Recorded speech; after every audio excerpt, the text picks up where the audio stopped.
Right, we are live, I believe. Hi, stream. Ice cream. Alright, so, Salera, hit us up with that summary and let's get going. All right, so the beginning of last session, Dorbin and Dorbin and Robin chase after Lucian, and we don't see them. At the same time, our knight, M. Night Shyamalan, as we like to call him, has surrendered. He's put his hands up and said, I'm not going to fight anymore. And so that's where we started. Sigus starts going outside to see if he can figure out where Robin and Dorbin went, if he can see them from the outside, and at the same time calls for help. And then grabs a creepy leather-bound book that has chains and an eyeball, and puts it into his pocket and comes inside. And we hear the sound of guards coming from outside, and then we also hear a noise of coming from the roof, pretty loud. And we're kind of on high alert and not really sure what that is, but we know what the sound of guards is. We go ahead and we step back and ask the knight questions about Lucian and figure out who he is if the knight knows. And it seems like the knight was just solely hired as a bodyguard and was only told that Lucian has been tailing us for some time and that there was a letter um, of more information about what information he has. And then the noise on the roof starts to get really loud, and I go ahead and I try to cast dancing lights to see if one of us could eventually go outside and see what that sound is. But it intensifies, and then you hear it running into the water, and there's a splash in the water. And there's so many things going on. Erica ends up showing up, and we're concerned about whether or not she's actually Erica. And we take some time to make sure that she's actually real and not evil. And we confirm that. And she explains to us that there's a giant scarecrow that was on the roof that's terrifying, and she doesn't really know a whole lot besides that. And then shortly after that, Ruben comes in, letting us know, hey, we're under lockdown. Why are you in this building? And at the same time that happens, Dorbin and Robin show up with unconscious Lucian, and they don't look great, but they fucking did it. And Robin seems to have a little bit more scarring, but nobody really notices because there's so much stuff going on. Ruben immediately asks if we've seen a businesswoman and that there was some big monster, and then Ruben and Grigori run off, and we're like, what's happening? Nobody knows. We talk a little bit more with Erica, and we hear guards coming closer, and we all kind of collectively panic and try to figure out either how to get out of here or prepare for the guards coming in.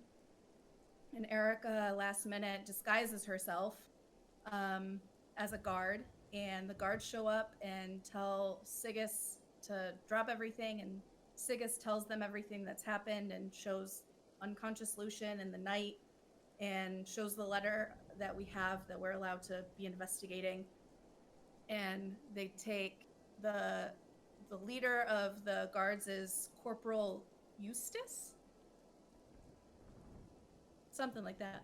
And so they take Lucian and the knight in for questioning, and we all decide to go back to the Crimson Raven. But first, I have to grab that letter and get caught and yelled at to tell us to go home. So we go back, and Erica then tells us a little bit that there's something corrupted in the temple, Once we get back to the Crimson Raven and everything's safe, we didn't want to talk on the streets. Robin decides to leave for the temple, and we say bye. And then Erica tells us the story that when she left us, she left with Marcus, and she arrives, and there's a mob marching through the halls of justice trying to attack her. And so she defends herself non-lethally and sees that people are detecting as evil. And she's been accused of killing people, and that there's a priest wearing a 7-pointed star that she had never seen before. And she's been in hiding ever since. But she thinks that there's 3 groups of people doing things in the city, and that's the cult people, the people wearing red and orange, and rioters. And she didn't recognize most of the quote-unquote evil paladins that she encountered when she arrived. We get a little bit more information from her, and then we go in and we decide to check in on Ruben, Simon, and Grigori and make sure that everything's okay and check to see if they need any healing. And we learned that the Scarecrow is super tall and lanky for its height and has several layers of flesh. And there were also a number of clergymen that were outside at the same time. Don't really know if that's connected, but probably. We decide that we need to have some sort of code phrase to detect whether or not we're real.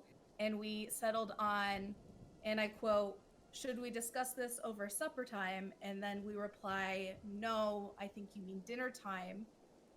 So that if something happens, we kind of have a way to check to make sure that we're real. Eventually, Robin arrives at the temple super late. He was stopped way too many times and is healed and by fellow paladins, and then he's good over there for a while. Sigus identifies the spell book and knows that it's cursed and intelligent, and there's a secret page. And he's trying to figure out what to do with the book, and Erica identifies it as a strong evil presence. We decide to lock it up in the trunk, and immediately after that, Dorbin decides that he's going to leave us, and we're super sad, and we go to sleep super sad. And then in the morning, Erica and Dorbin wake up, and they're the first ones to wake up, and they see Sigus snuggling with the book. And Dorbin, without touching it, takes it away. And Sigus recalls having this wonderful dream about roses being thrown in his honor and a statue being erected for him. And it's wonderful. And he also notices that he has several necromancy spells that he's memorized overnight. Not sure how that happened, but that's kind of cool and terrifying. And then afterwards, we decide to go downstairs and eat with Simon, Ruben, and Grigori. And we find out that Simon's uncle and aunt are ill/cursed, and that his uncle was working with some business lady and Sir Frank Lyon Newkey, and something about the group called 07, and we think that's connected with the Brotherhood. And then Grigori tells us that he is going to join us on our journey, and that's where we left off. That was very well put. Very well put. Go ahead and roll 40F for a splendidly detailed summary. Thank ya. All right. Wow. Okay, you guys have all the die tonight. Good recap. Good roll. Yeah. What you guys have 4 die, and I have a 0 for tonight. We just got to keep that rolling up for the session. All right. So, you guys are seated at the table. These sort of scratched wooden tables that have seen a lot of use. So you're having a little bit of breakfast, and you were talking over the first meal of the day as to how to distribute your resources for the day. And Simon and Ruben had mentioned that they were going to split ways with Grigori. They had already gotten the information that they needed him for. And that they were going to pursue some paperwork, try to narrow down, if they could, where this mysterious businesswoman might be. Um, but yeah, used, abused, and discarded. But the rest of you are still free to make plans as you will. Yeah. Before they head out, can I just tell Simon to be careful of Mr. Frank and that he probably knows more than we think he knows and could be connected to everything. All right. I will make sure that I keep my wits about me when I visit him, if we end up visiting him. Yes. And also Sigus would also tell them about the arcane mark we've been using to help identify. So for prevent against like imposters, and he'll offer to cast that on them as well, if they would like. No, I think we should be fine with the passphrase. Okay. I feel like perhaps a arcane mark might be even counterproductive. It might show up if someone's detecting magic on us. That is true, but the arcane marks are unique for individuals, so True. people can't put my mark on. But I totally respect your choice. I just wanted to offer. Oh, I'll think about it. If we do come into some danger, I might rethink it. We might come back. Maybe we'll see each other tonight. We can reconvene Right. and share some more information, some updates. Sounds like a plan. Sounds good. Stay Right. safe. Come on. let's Also, go. I did have to re-prepare my spells. I said I wasn't going to yesterday, and then I realized that was a terrible decision. So Yep. I would have done that when everyone else was doing it. Well, you haven't yet, Okay. because you came down to breakfast to have the discussion with everyone else. Got ya. So yeah, I just need like a little bit to go prepare spells to like, I have multiple duplicates in this scary brain knowledge, and I can fill it with more useful spells without losing them. Mm-hmm. But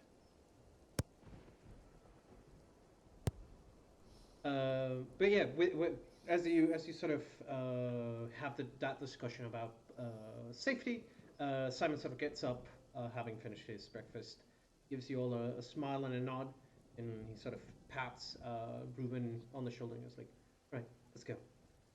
Yeah, all right, got it. Gets up, follows out, and the two of them leave off back into the streets of Magnimore, leaving the lot of you behind to plan the rest of your actions for the day. After they leave and are clear of the establishment, Erica would kind of turn over to Sailor and Sigus, because they're kind of, from what she's aware, the knowledge or experts. Sailor, Sigus, I had a thought. Are faceless stalkers intrinsically evil? Like, do you know if they would detect as evil if it was a faceless stalker? Because I realized that last night I checked Simon and Ruben, and they were the ones that confirmed that they couldn't provide, they couldn't copy memories. But if faceless stalkers don't detect as evil, then my assumption, then my check might have been useless. There's one way we could find out. We could also knowledge again. Yeah, I was. That's We could kind break of into the room for. and check the book. Because there's a book that says it, but yeah. Well, he's got it with him. Yeah, Oh, they're in his bag of holding. Yeah. Gotcha. His portable library. He did show the would book I be to able you to- guys. I will point out. Oh, okay. Oh, he did actually show us the book? Yeah, he was sort of reading from the book and showing you. Okay. That's nice. Well, either way, I would like to know if they do detect as evil for knowledge. Sure, you anyway. guys just leveled up, so you can roll for knowledge dungeoning. Okay. I will roll. Rubs his temples and comes up with nothing. Thing I is, don't think I have dungeoneering. you didn't so... get enough time to reread your materials, and you're not certain. And Salera, I mean, you know that faceless stalkers are capable of now. You don't recall ever hearing about any of them being able to assimilate memories. Except from.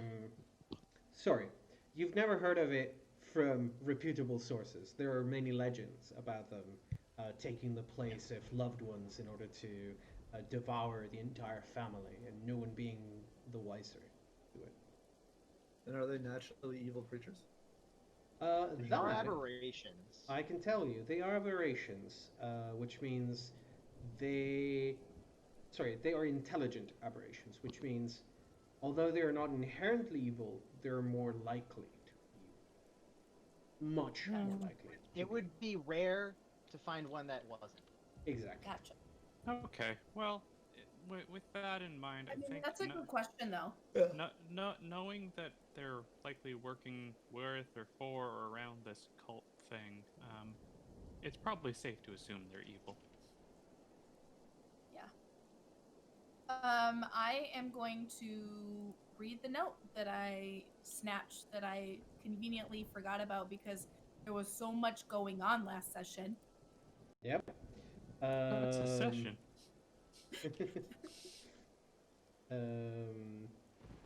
I'm just making sure that this is properly typed, because I recall having written this at like 3 a.m. and I think there's a bunch of typos. Let me read it very quickly.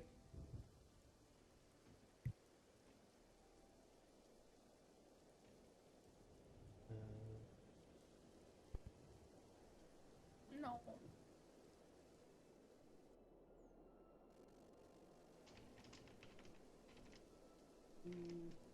No, there's definitely typos. Give me one sec.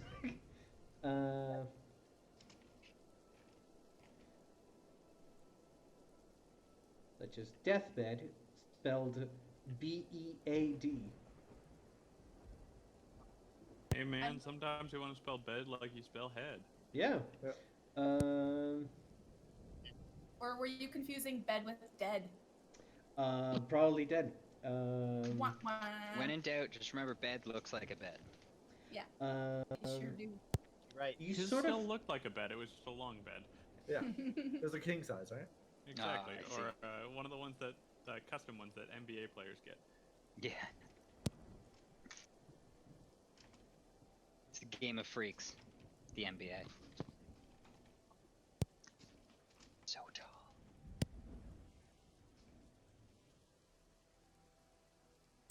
They make all of us look quite short. Especially me. How tall are you? 5'3" 3/4 on a good day. So 5'4". 5'3". I say 5'3" because it's probably what it is. Because I don't stand up straight.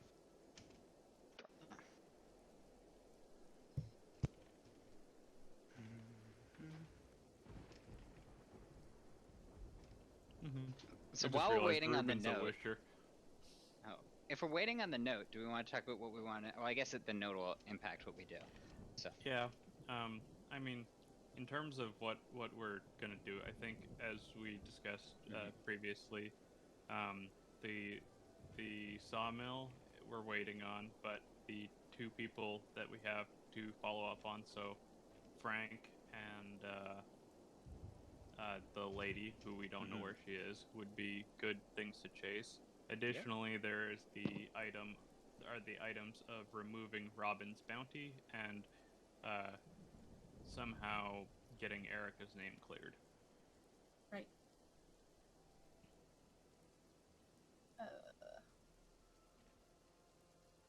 Do you not worry that we have our hands in too many baskets? Or do you think that that needs to be also important on top of our investigations? Wait, me as a player or me as an Erica? Both. I think that we do have our hands in a lot of baskets, but I feel like the only two that we have that are related to the investigation one we can't act on. So really, the only thing we have that we can do there is go after Sir Frank and see what he knows. Yeah. Gotcha. And in terms of clearing Robin and Erica, that's just going to make our job easier because we won't have to deal with bounty hunters and the church. That's I true. worry about our chance of success on clearing Robin and Erica's name, though, because like Same. all we really have is our word, right? I think it makes sense to follow some of the other leads first, and then hopefully have some stuff to back We it don't up. have to go topside to talk to Frank because he's got his ship and he told you guys to visit there. So we could do that and read this note before we make further decisions. Perhaps in the meantime, we would receive a runner about the sawmill from the magistrate or Ironbriar or whatever his name is. I think that's a good Yeah. plan. Agreed. So, Grigori, how's it going? What have you been up to? I got it. Oh. Sorry, I was just making double. Super sure that was. Perfect timing. Right. Yep. He listened to Okay. all our ideas and filled them with ambushes. Yeah. Right. It's like, okay, this ship's going to have a kraken under it because everyone loves the kraken on the ship fight. You get a mimic, and You you get get a a mimic, mimic. and you get a stalker. mimic. Guys, if Sigis dies, he's coming back as my next character is just gonna be a mimic, and then we get to ambush other people. Robin just sneaks in and leaves me hanging out. The plan's foolproof. I believe Yep. that's called an illusionist wizard. The best tanks. Oh, son of a. Seahorse? Son of a seahorse, yes. I had the note on Discord and I was transferring it to Roll20 and it fucked over my formatting. One sec.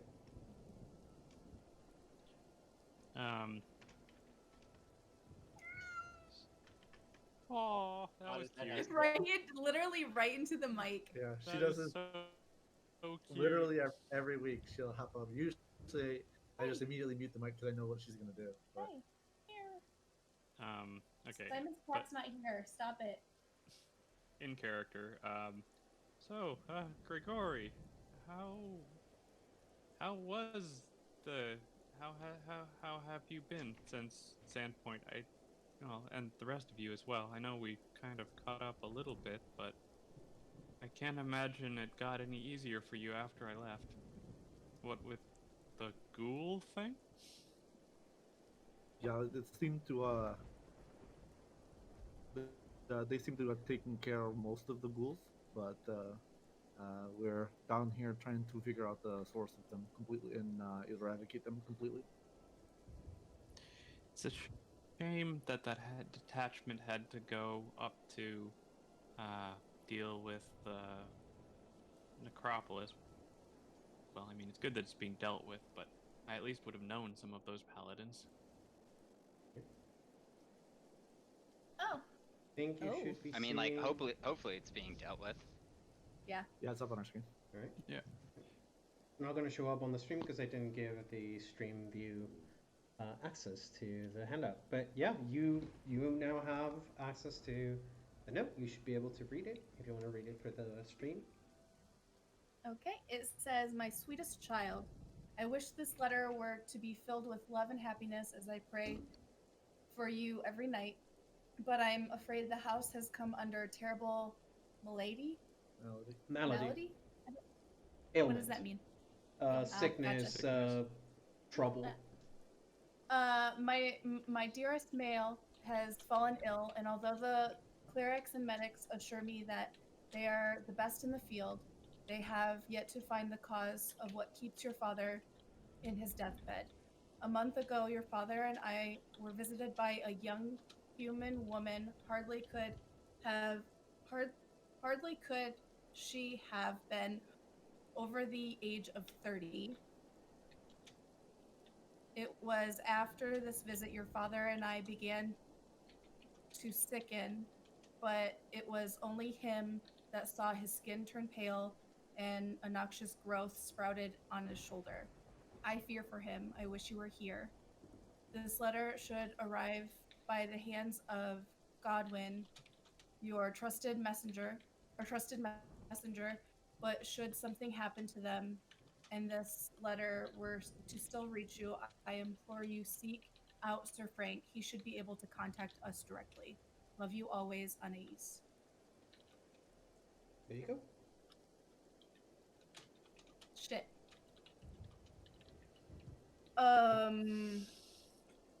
Well, now we have a pretense for visiting Sir Frank, regardless of what his status is in all of this. Mm-hmm. True. Assuming you shared that. Yeah, no, I read it out loud and struggled to read part of it as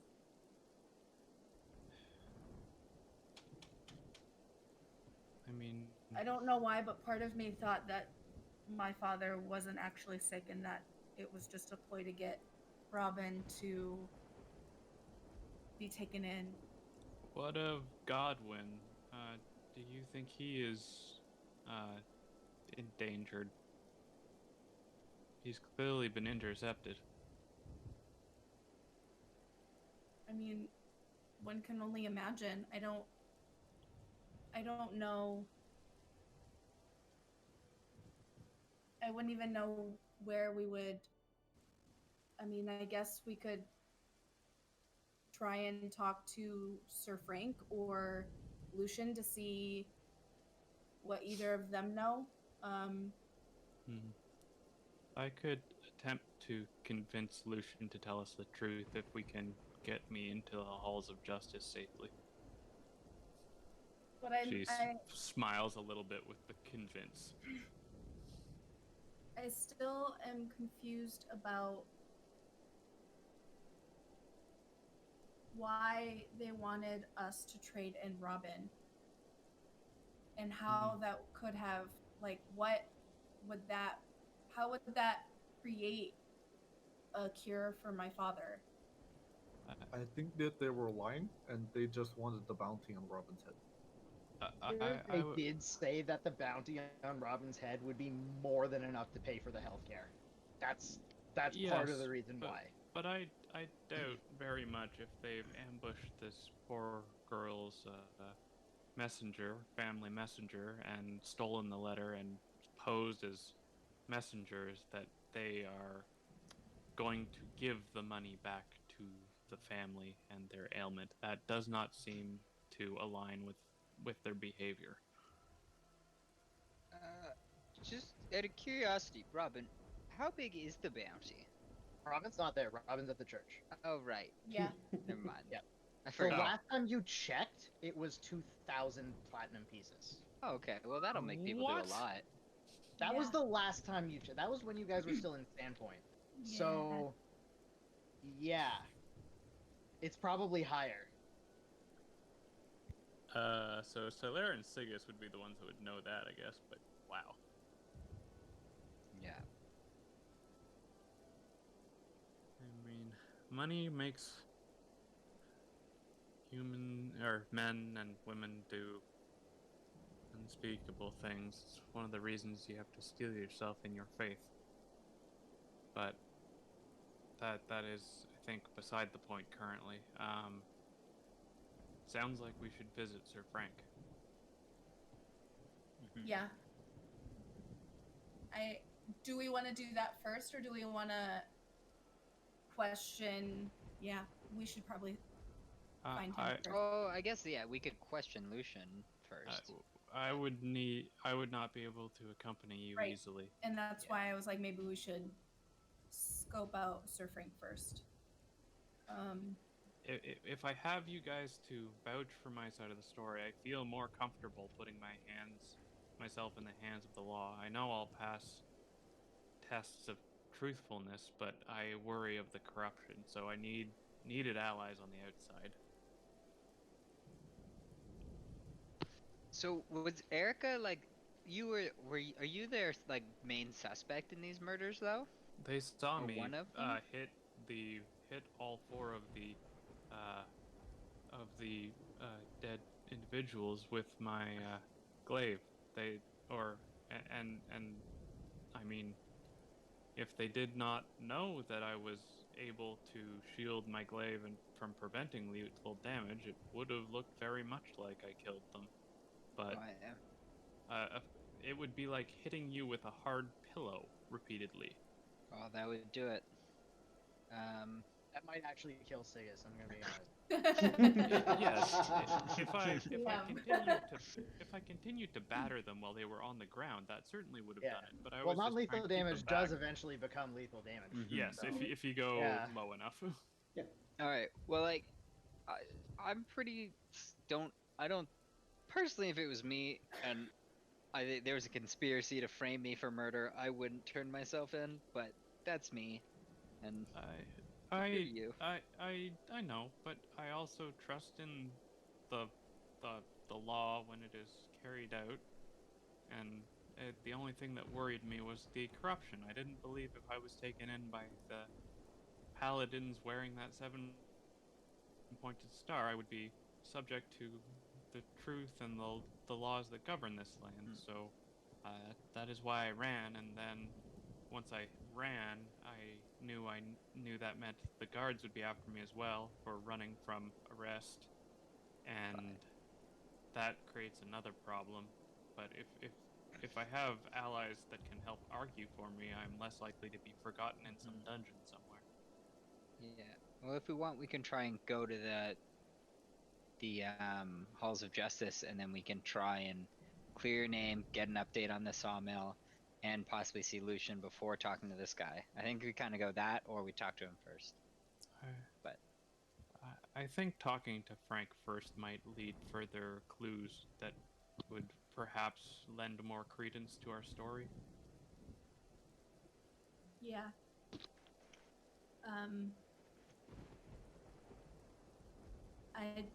We just have to be careful, because I don't know Frank very well. I just know him from, working with my father.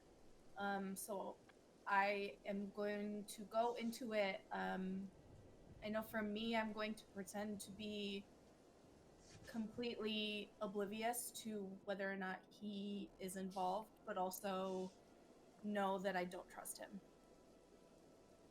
okay. I will not easily be able to detect his alignment without him noticing, so if you wish me to do that test, we will need some kind of a distraction. Okay. How long does it last? Could you cast it before we go in? I could, but my eyes glow. Wear sunnies. I mean, I can wear a hood, but it's fairly obvious if you know what you're looking for, and I'm presuming he's not going to trust random strangers walking onto his boat. Because we don't know this guy. Silera, Yes. you don't know this guy? Silera knows him. He saw... Didn't you say you saw him in the bookshop? Yeah. Oh, okay, yeah. Yeah, he's more or less a family friend, as much as business partners or business colleagues can be friends. I see him every once in a while, but I know that he works with my father, or did work with my father a lot. So,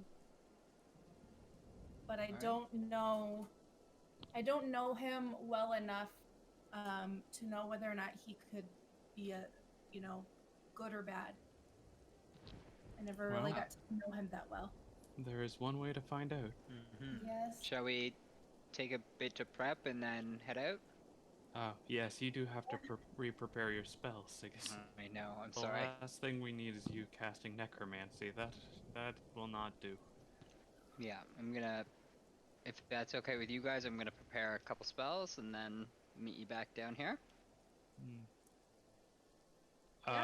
Vosen. Yes. Question on Just very quickly, not before you ask, Sigus, don't change what spells you have prepared yet. No? You were saying, Okay. Erica? For detect evil, not the paladin ability, but the spell. It lasts 10 minutes per level. Yep. I know the paladin ability makes her eyes glow, but if I'm casting the spell and just maintaining concentration, would that have a similar effect? I mean, it's as evident as if you were casting any other spell.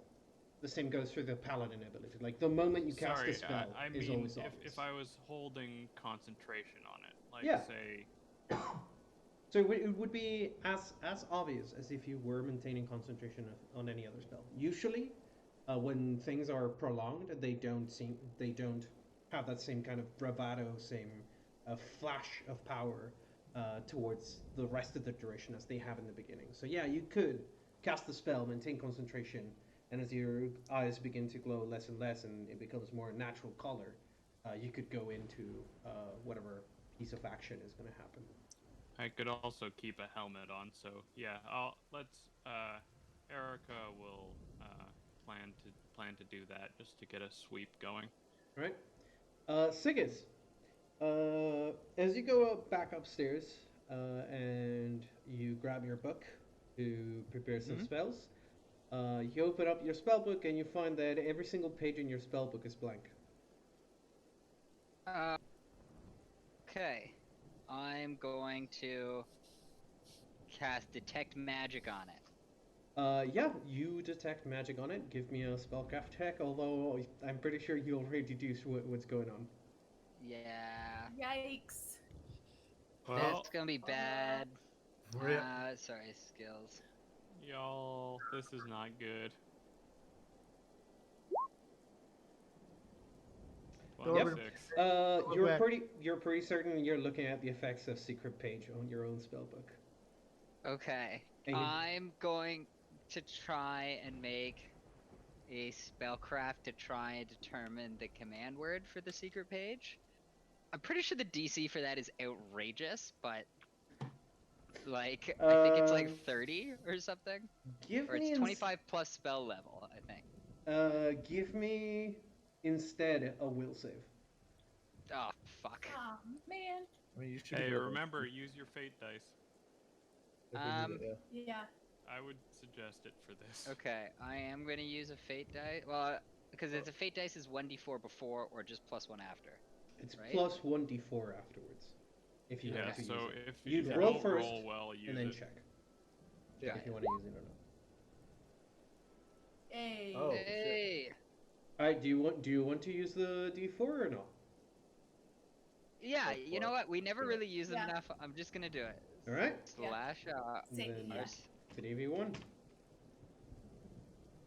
Okay, 1d4. Let's see if he rolls it properly, You folks. did Oh it. my god! No, I cheated. I used the First time. dice button. 'Cause I was self-conscious. Alright, yeah, no, as you're trying to concentrate and think about what kind of command word might be what you require in order to dismiss the spell, you're sort of you start to feel a migraine forming. You start to see the pages sort of fading into gray and like blotches in your eyesight. And this migraine starts to build up and build up. And as you sort of power through it, you suddenly remember last night, like have a flash of a moment of being half awake, holding the book in your hand open, and reading through the pages of the Necronomicon, and casting a spell from that second spellbook to mask all the pages on your normal spellbook. And the word that you picked is a word in Necro. I don't know if you know Necro. It's a language. Let me check my character sheet. Spoken I know only a by couple the of undead. obscure items. It is the language of undead, so I It would is assume you the do not. undead language. I'm gonna guess no. I don't know. I intentionally put obscure. I do. I know Thessalonian, Dragonic, Necrol, Dwarven, Elven, Oh Common. shit. Seriously? All right. Yeah. Yeah. You spoke. You spoke the words in Necro for "find me, free me," and those were the command words for opening your book. That is so fucking lucky. I know, so big brain. It's like you knew. Yeah. There it is. All Yeah. right. Yeah. Okay. And are they back? Are my babies back? As you do you speak the words in Necro again? You know what? I might as well swing for the fences. Yes, I will. All right, yeah, you speak the words. I have no. Yeah, that is a good sound for how Sorry, I Necro. intentionally, whenever I have a character, I just pick obscure languages because all you need is one person in the party. That's Well, metagaming.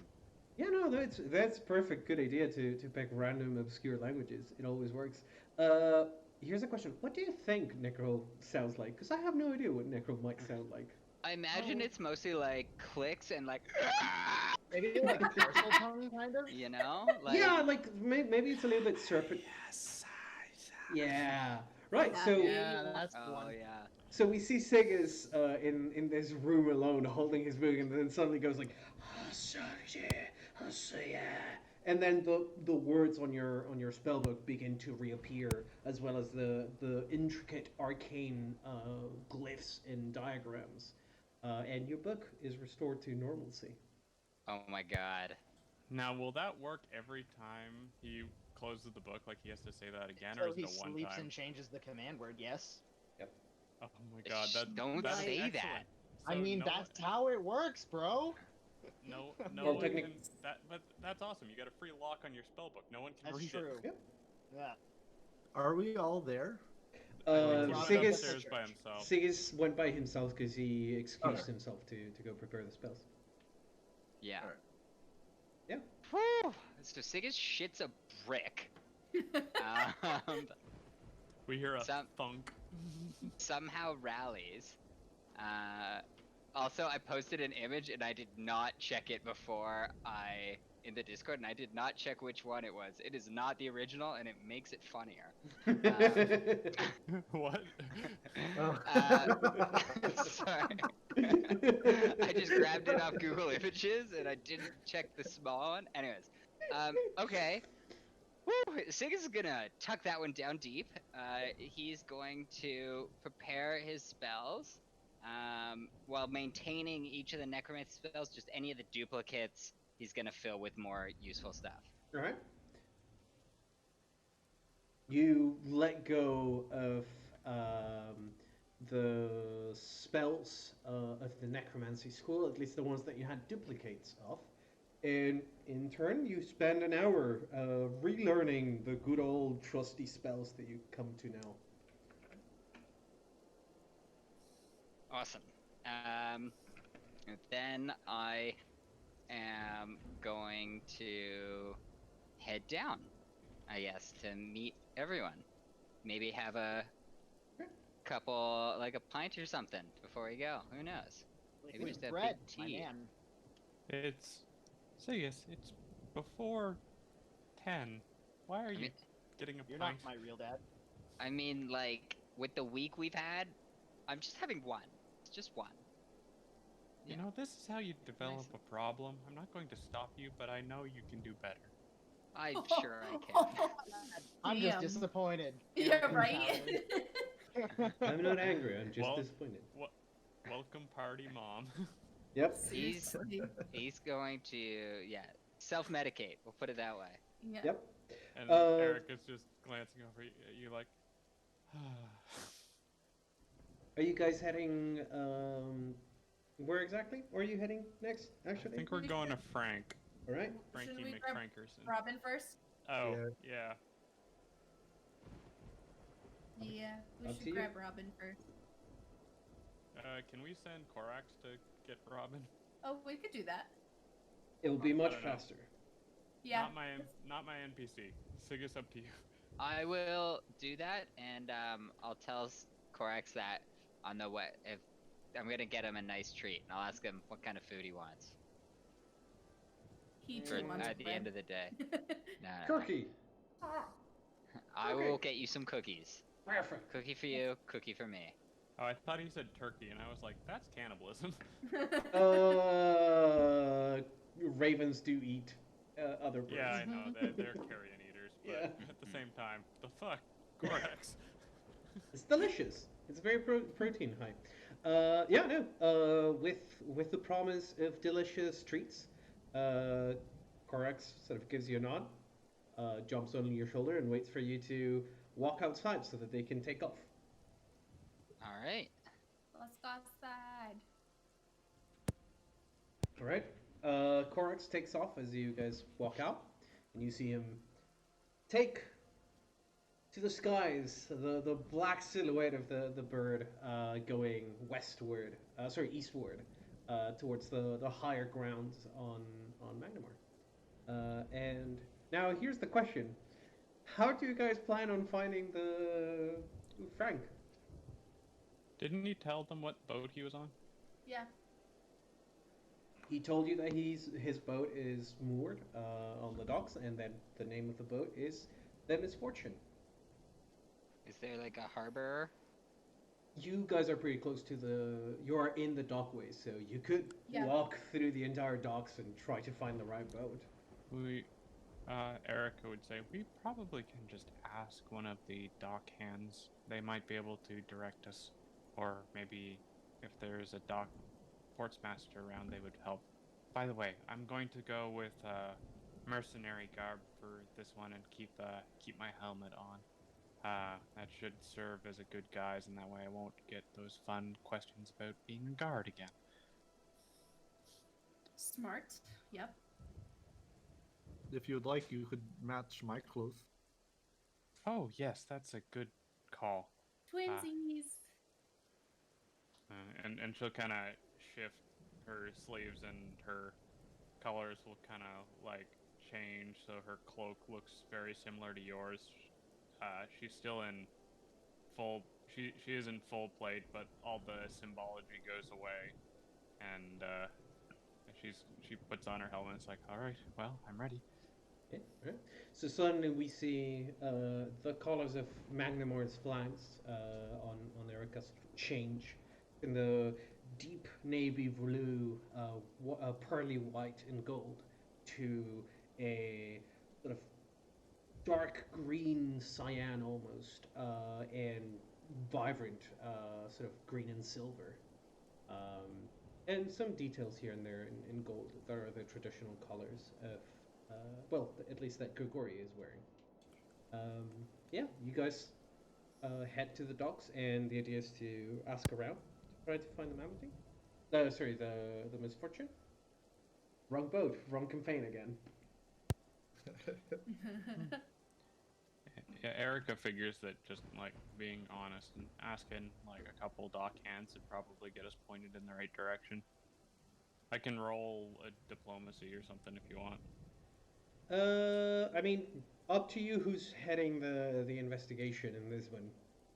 Celera probably is better, but I'll try to aid. Sure. Yeah. So you guys I'll head to the docks, which are like a couple blocks away, and sure enough, there's like people bustling about, bringing in merchandise, loading merchandise into the boats.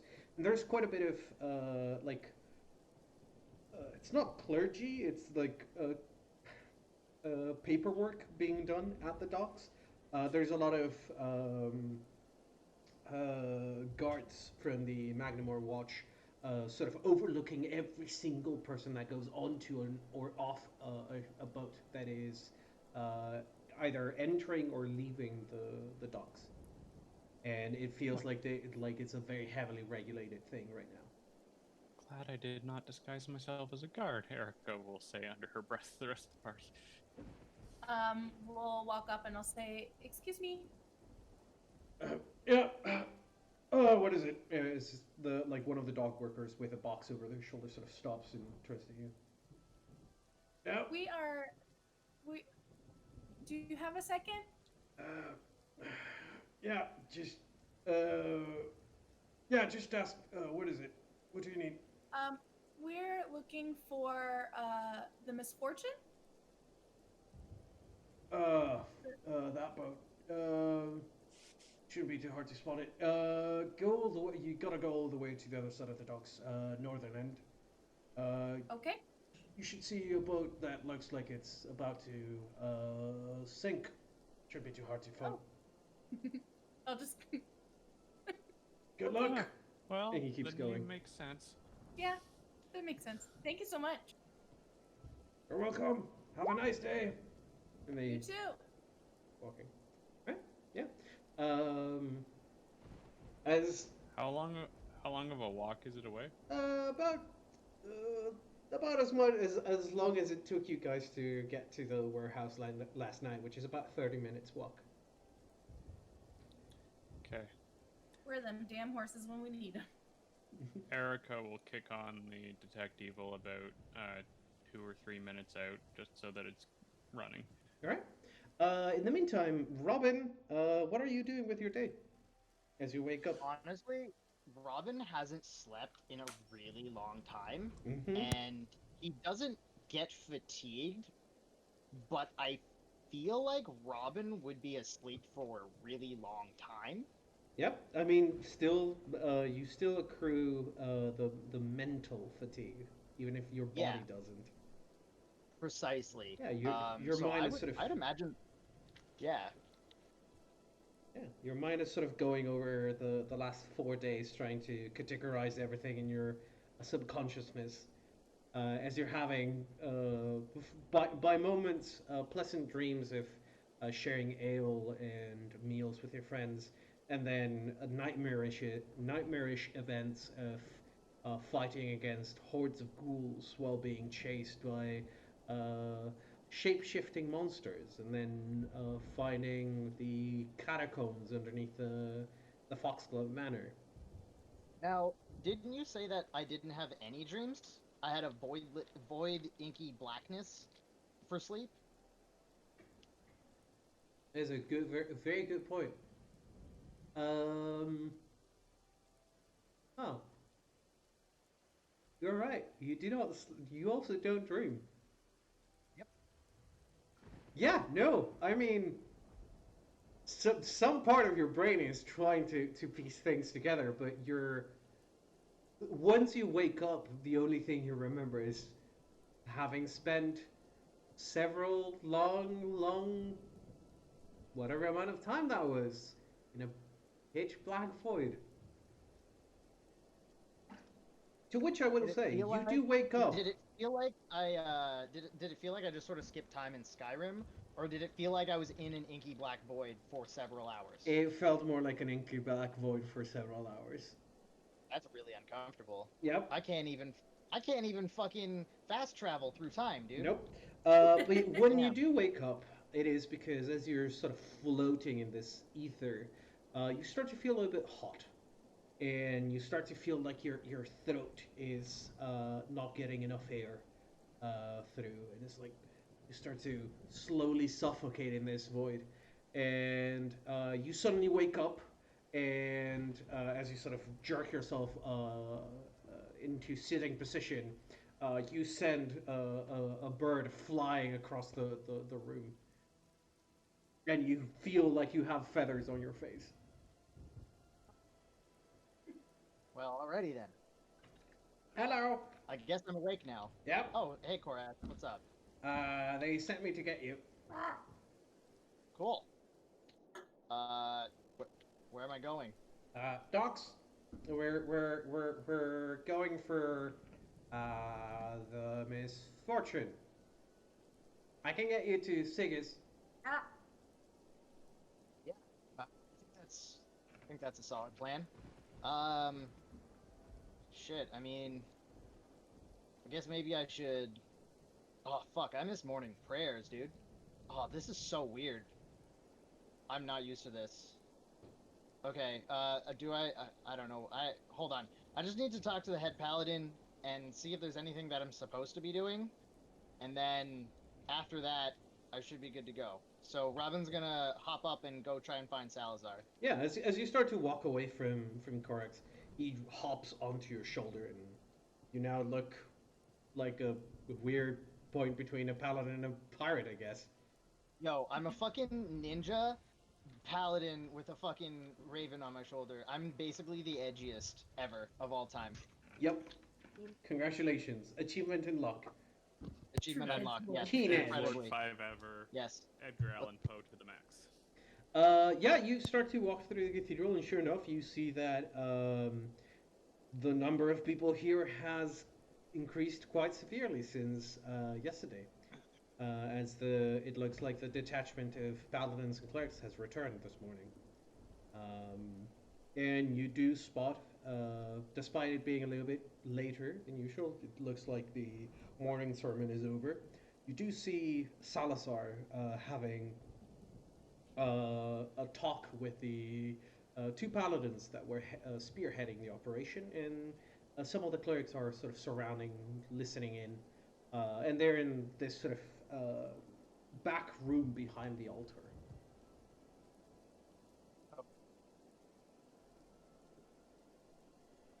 Interrupt, if that's what you're thinking. Okay, That would be rude. all right. You're just gonna wait until Yeah. they're done. Yeah. As you're sort of waiting a little bit longer, they're sort of discussing. Like they bring out some Oh my god. poor timing. Yeah, poor timing. I have to go set something up in the backyard. All right, go so do that, switch over to and the other party. we'll switch to the Yep. other party. Perfect timing, in fact. Then, as Robin spent some more time waiting to be done, you guys arrive at the other end of the dockways, and it's very easy to spot the Misfortune, because just as the dock worker mentioned, it looks like a ship that is about to sink.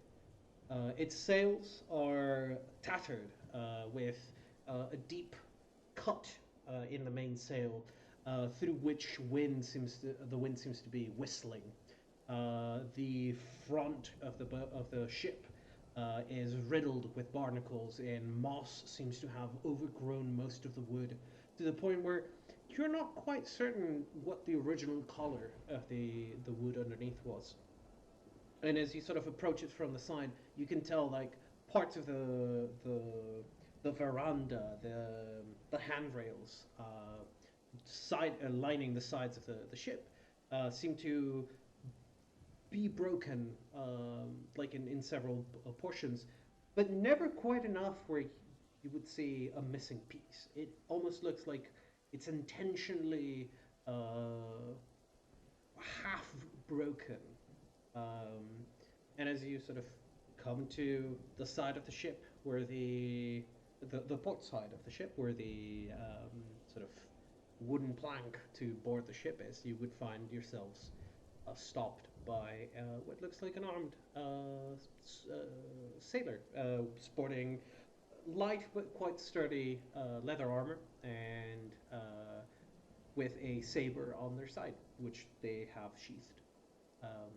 And they sort of look at you.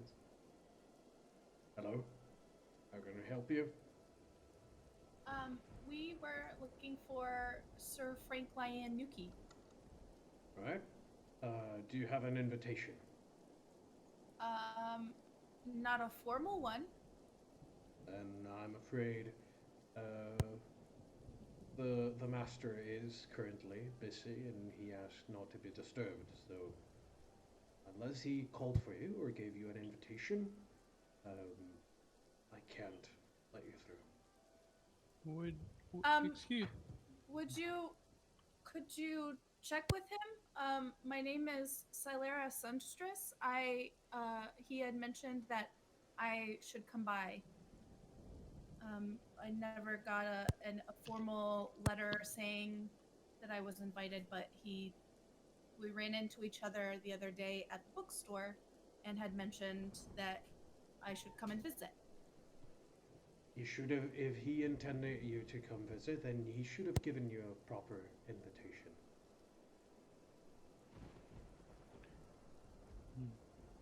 I'm afraid I cannot check with him. He is explicitly asked not to be disturbed. Will you pass along that I stopped by? Certainly. And When do you expect him to become available again, sir? I'm not certain. He told me not to bother him for the rest of the day, so I assume not for the rest of the day. can I sense motive this guy? Sure, give me a sense motive.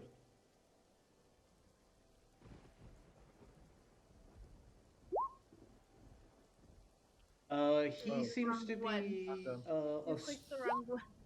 That's the right one. That's my Alright. bad. That's what happens when he rolls instead of me. So Oh! a 7 with the plus 14. So 21. Oh. Yeah. You get the sensation that this man is a stickler for the rules, and it's like they're pretty stern. They don't seem to be doubting whatever they're saying. It looks like whatever they are saying is whatever they say to everyone else. It looks like they have rehearsed these lines over and over and over again. Yeah. Knowing what we know, did he seem to have any kind of recollection of the Sunstress name? If he did, he didn't react to it. Rude? Do you know who I am? My dad owns a dealership. Excuse me? I do not know who you are. No. Is there anyone else that would be able to go talk to him? I know you were not to disturb him, but is there another that he would accept?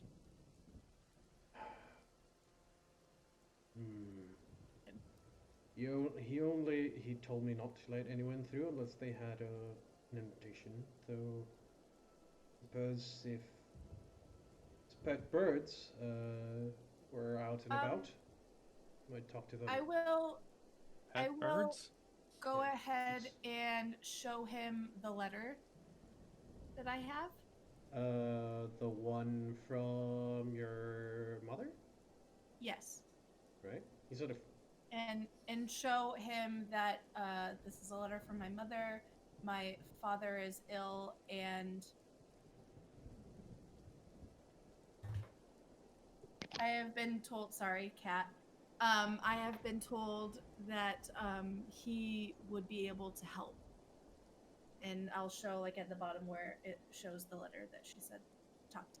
yeah. He'll take a look at it. Says, I'm sorry for your plight. Give me a diplomacy check. Actually.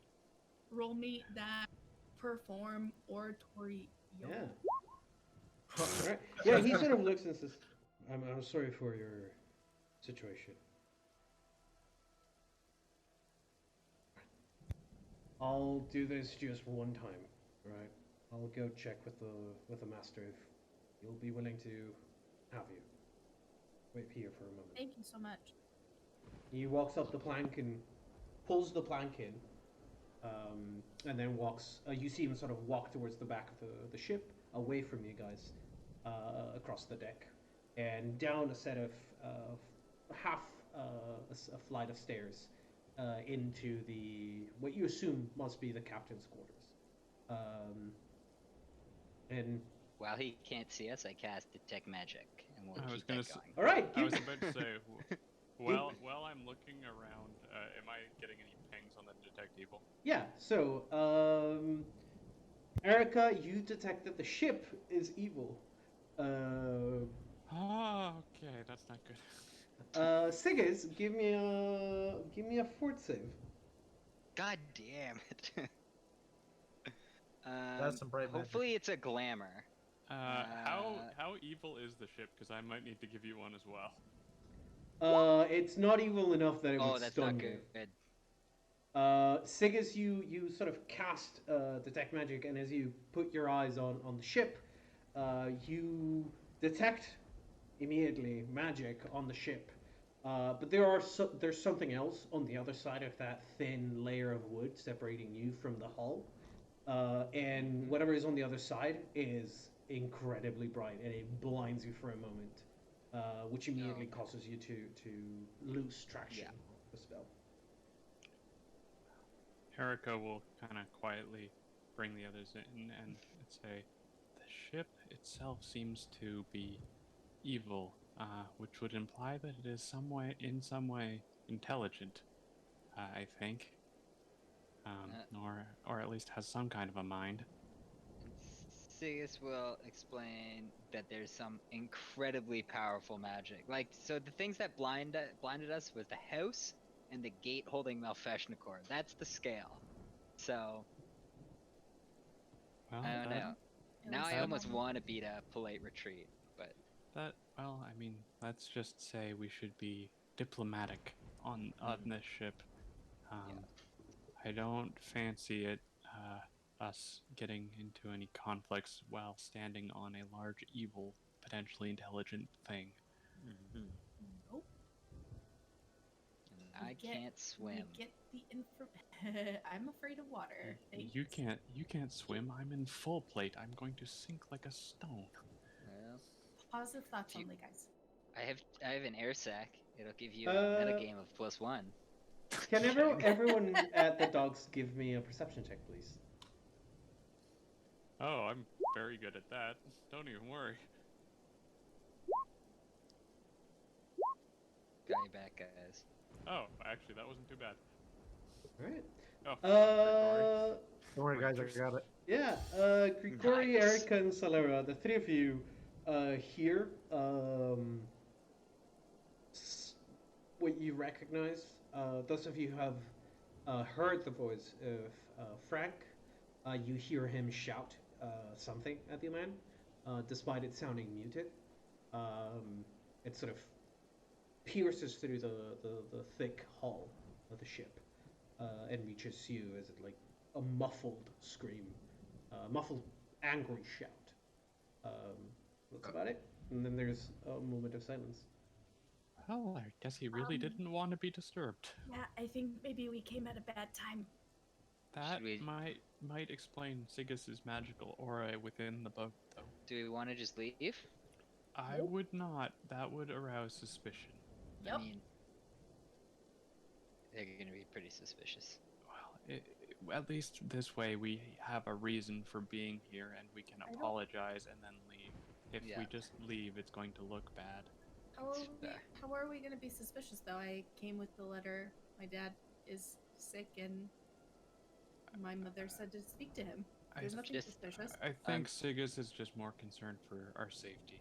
I'm just a nervous person, he says, eating a croissant. Also, you need to find a better place to get baked goods. I know some places around Magnamar. That is Is- not. As you guys are talking, you hear a door open up, thick metal door open up, and hurried footsteps.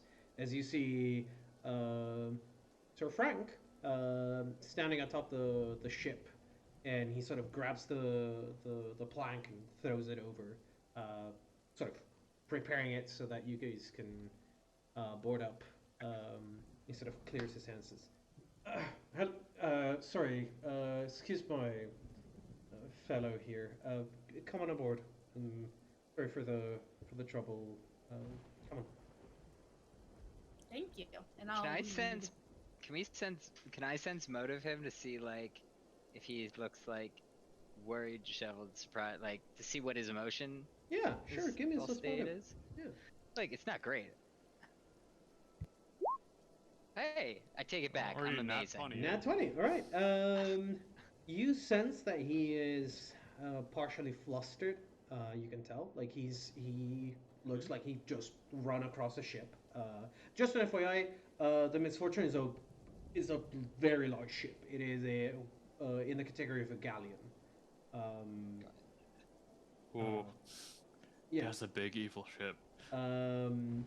He just run across from the captain's quarters all the way to the port, and he looks a little bit flustered, a little bit flushed from exercise, but he also seems to be like there's something else going on. Like he's I wouldn't say unhinged, but like he's struggling to keep emotions under wraps, kind of thing. All right. Yeah, he sort of gestures for you all to come aboard, and you see the quartermaster sort of coming, running after him, and he's like apologizing, nodding as he comes by, and he waits for you guys to board the ship. Both of them do. Board we do, I think. Yep. Yep. I will lead the way. All right. Erica will be beefy and in the back. As soon as you guys have boarded, the quartermaster goes back to the dock, and Frank sort of gestures. Right. Please, come this way. I'll show you. We can talk inside. Okay. Erica will throw back over down the plank to the quartermaster. You're a good man, sir. You've definitely followed the letter of the law there. We appreciate your checking for us. He gives you a nod and a thumbs up. What a bro. Yeah. You guys are led into the captain's quarters, and sure enough, it looks like a little bit cramped. There is a large desk at the center. Behind that desk are cabinets lining the walls, and there's a central sort of double window that sort of lets quite a bit of light into the room. And most of that light right now is shining on the desk. To either side of this room are large bookshelves filled with books and trinkets and baubles from floor to ceiling. You can see like small busts and also like watches. Most of it is books, but there's like trinkets here and there. You also see you can spot very quickly a compass, but it's like missing any kind of indicator.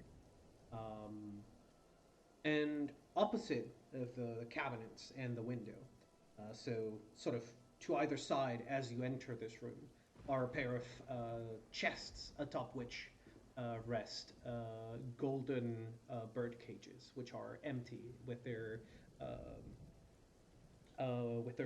gates open. And he sort of shows you in, and whoever is last, he sort of gestures for you to close the door. All right. I'm first off, let me apologize for my quartermaster. He did tell him not to let anyone through. I'm not expecting you to come visit. I'm sorry for the state of the house. I got the gist from him that if you need my ship to sail back to Corvosa, you have it. Thank you. I guess I didn't even I'm sorry. I'm still trying to wrap my head around everything.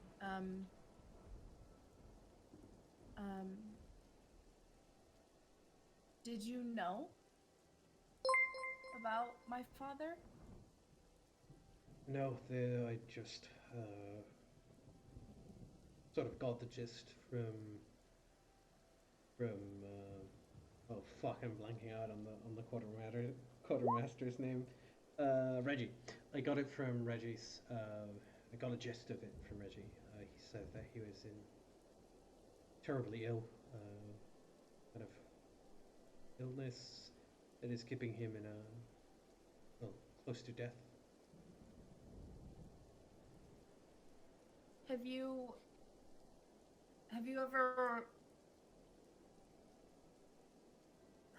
heard of anything like this? Before I answer that in character, Erica, Frank does not ping as evil. Some of the items in his office do ping as evil, and I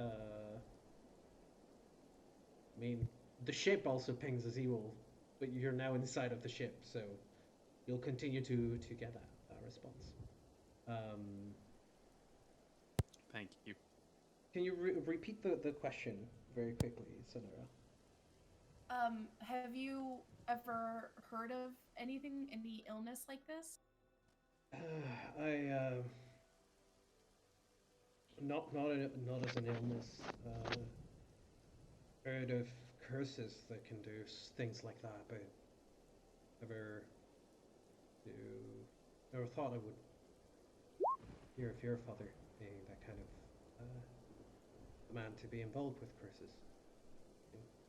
I myself dabble in them, but my father is quite on the opposite end spectrum. Right. Um, when was the last time that you talked to him? Because it's been a. I mean, I write home as often as I can, but there was a good couple weeks where there wasn't any contact, and I now looking back, I wish that I would have maybe seen that as a sign. But when was the last time that you heard from my family? Just before the quarantine started in Magmar, I managed to get one last message in. Let Mile know that I had procured some new artwork that he had shown interest in. Um, he had sent me word about 2 or 3 days prior to that, asking about the piece. And he seemed well. He didn't mention if he was feeling ill. I didn't talk to him. Of course, it was correspondence, but Right. he did seem a little bit cold in his letter. Usually, he asks about my well-being in our letters. This time, he was rather brisk and to the point. It did strike me as a little bit odd, but I wouldn't have thought about it being this kind of development. Right. And I'm sorry if I am asking an inappropriate question. But what kind of art was my dad looking for? There's a painting of done by a Corvosan artist that moved here to McNamara. It was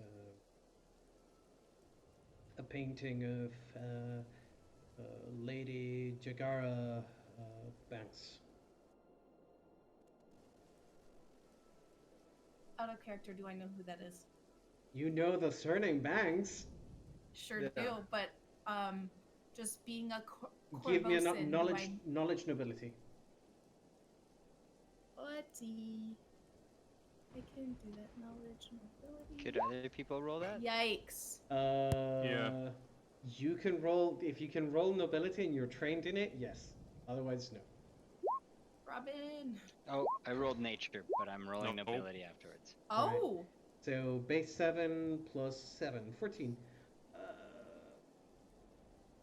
No, Yeah, that's no. fair. None of you know who this Lady Jagara Banks is. That's- You can extrapolate that it must be somewhat related to the Banks family, but Mhm. Right. Yeah, I would guess the mom. We've heard the aunt's name. you also know that Robin has an aunt as well. Yeah. Yeah. We know her name because he refers to her often, but this name is odd. I haven't heard it yet. Okay.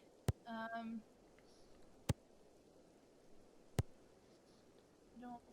Erica will pipe up from the back. Is that some member of the Banks family, as in with the actual Banks?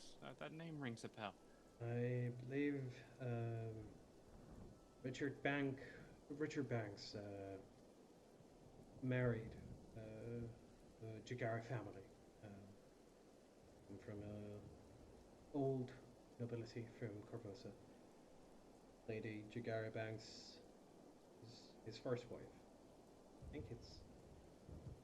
I'm not certain if it's his only wife, but I believe it is. She is technically heir to both the Jagara family and a co-owner of the banks. Formerly was, I suppose. Okay. Oh, she's passed. I'm afraid so. If my information is correct, this would be the last painting for that was ever made while she was alive.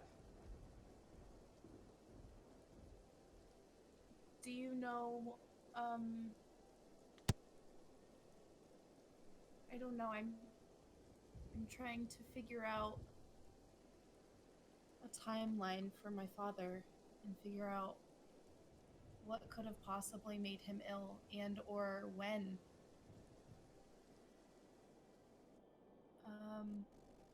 Could I trouble you to see the letter? I only got the gist of it from Reggie, so Oh, yeah, and I'll hand over the letter. takes it and starts to read through it. You can see him sort of scratching his chin as he's reading. Real Definite quick, sense while he's motive reading. while he's reading it. Yeah. What were you and saying, while I was sir? reading, Grigori is going to lean in to Silera and say, I'm not sure how much information you want to give him, but you may ask him about the businesswoman that Simon had mentioned before. And I will nod my head slowly. I'm waiting for Erica's sense motive. Oh, yeah, sure. Sorry, I was talking over Rob there, so I didn't know if he heard me. You know, go for it. Right? You get the feeling like this man has suddenly turned very cold, and he is reading this letter very attentively, uh, sort of scouring it for details. And you get that sort of cold, calculating, like you can tell they are running numbers in their head. So is he seeming more surprised, or He's more surprised that we have the information? I guess. No, what you get the sensation of what I told you. You feel Okay. like he's become very stone, very sorry. He's become stone cold.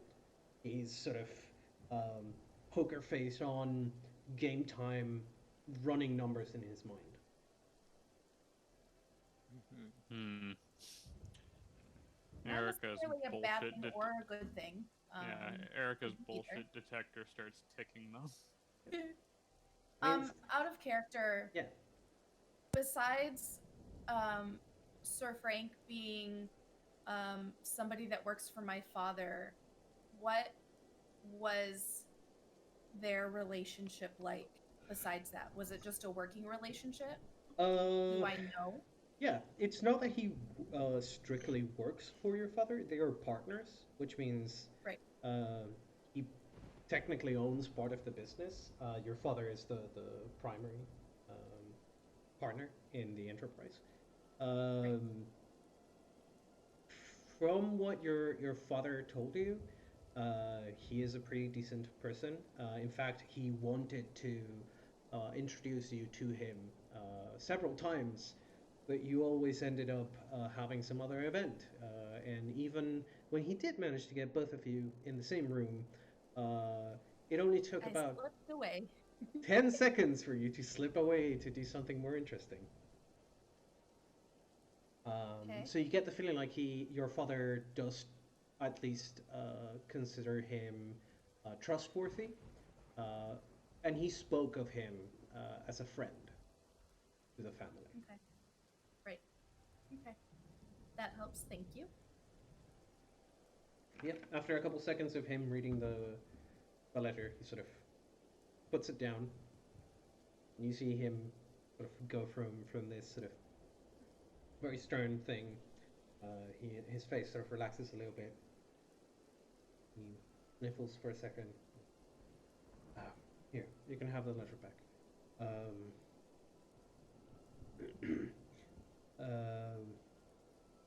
I would suppose, much like your mother pointed out in the letter, it was about a month ago. That would be around a few days, maybe a week after we left Corvosa.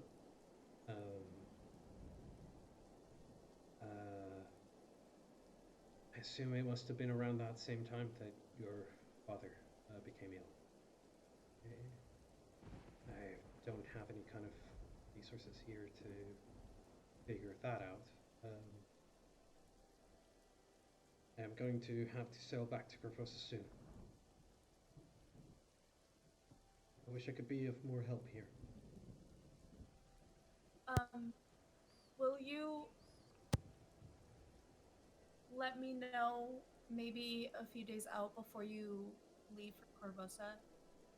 I can't exactly leave until the quarantine is lifted.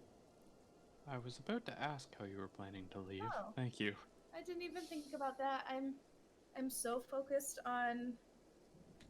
Perfectly understandable. I'm sorry. I totally forgot about the quarantine. Yeah, just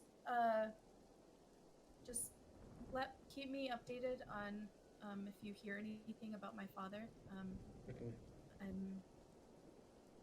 I'm wishing that I could go home, and I'm very regretful for not keeping in contact with them.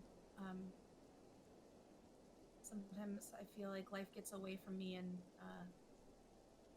feel like I just kind of lost sense of family, and so now I just want to do what I can to make sure that he's okay. The life of us adventurers tends to be like that. It tends to take you away from family, and before you realize, they are gone. Not yet. Not yet. At least not for you. Thank you. Hey, Silera, what?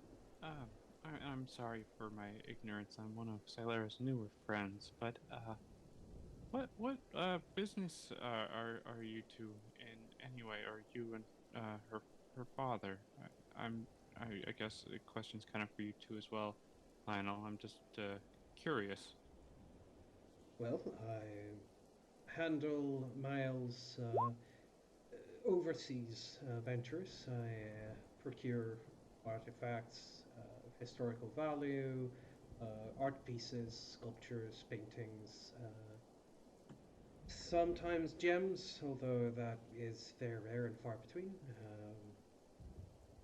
And So here, you're kind of art and artifact dealers, kind of? well, I would say I'm more of a diplomat for Mayo. I would be what you say a ambassador for the company. Okay, but the company itself. Well, the company deals in, yes, artwork and artifacts, although you have my own venture. I have my own side dealings I handle. Of course. Thank you. I was just curious. Celera mentioned that you and her father worked together, and Yeah, I of course. wasn't sure. Well, if Oh, you ever find yourself in the market looking for some kind of way to rid yourselves of cursed items, you can reach out to me. I do trade in that sort of item and artifact. Trade cursed items? Yes, I try to keep the dangerous ones off the streets and those that are deemed funny but not noxious. I simply give out back into the streets. Would There it are not be people that collect safer to these destroy kinds of them? things. Sorry, I believe your companion interrupted you, but sometimes some cursed items are safe to destroy. Other times they're more a hassle than anything. Besides, I do collect them myself. I like to study them.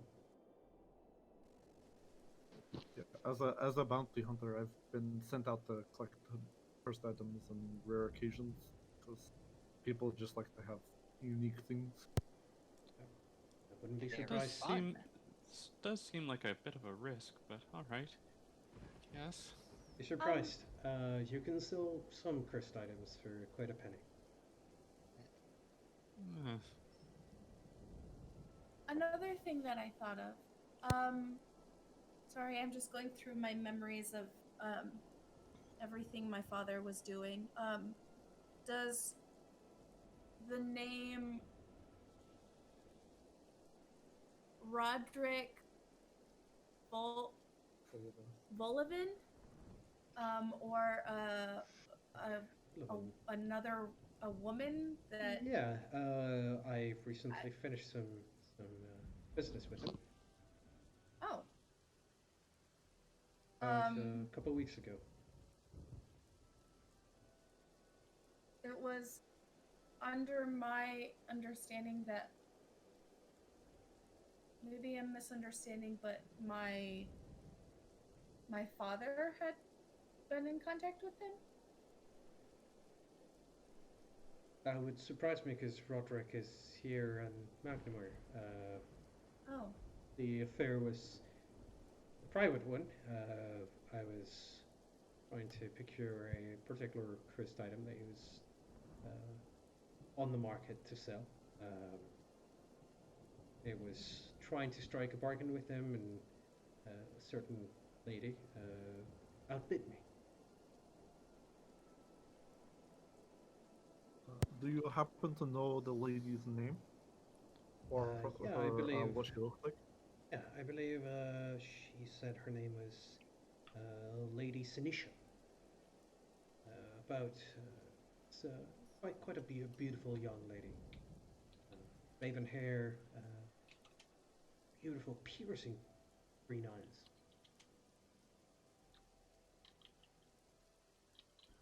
Hard wouldn't to happen to get have a hold of her. Yes, that's what actually I was about to ask. You wouldn't happen to have come and know how to look her up. No, I'm afraid not. I was the only reason I was able to get in contact with her and negotiate. So, yeah, I suppose I failed to negotiate an outside deal on the items was because Roderick was our mediator. Ah. And I just kind of like jab him in the side a little bit. You don't fail that often, do you? No, I take it much to heart. Thanks. I needed a laugh. Who's Roderick? Roderick Bullivin. He's a local noble. He's known as being I suppose, no longer the heir to the Bullivin family. But yeah, he's a local mercantile noble. Up until his dealings with me and Lady Sinisha, he had been mostly trading in silks and gems, but did come across a oddity.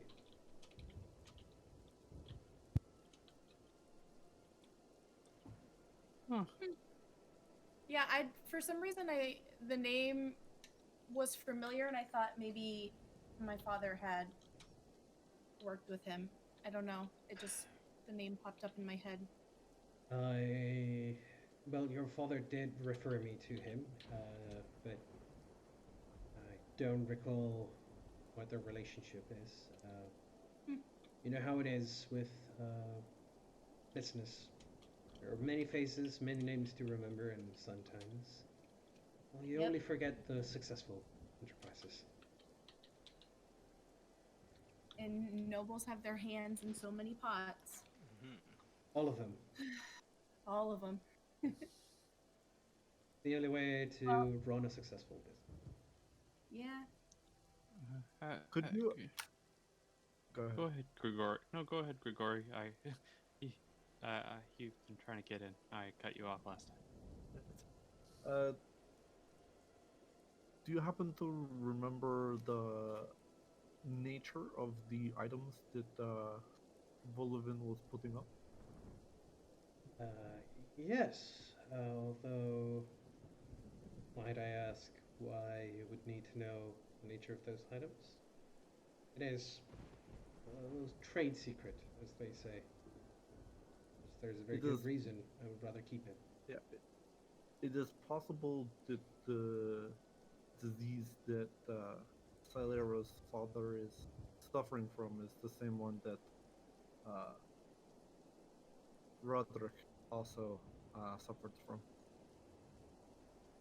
I think it's unlikely that the item is related to this. I did have it tested. I tested it myself, to be honest. Um, it does not hold that kind of property. I'm trying to say this without giving away my client's privacy. It's an item that holds particular sway with a church that is not exactly openly practiced, especially not in Macklemore.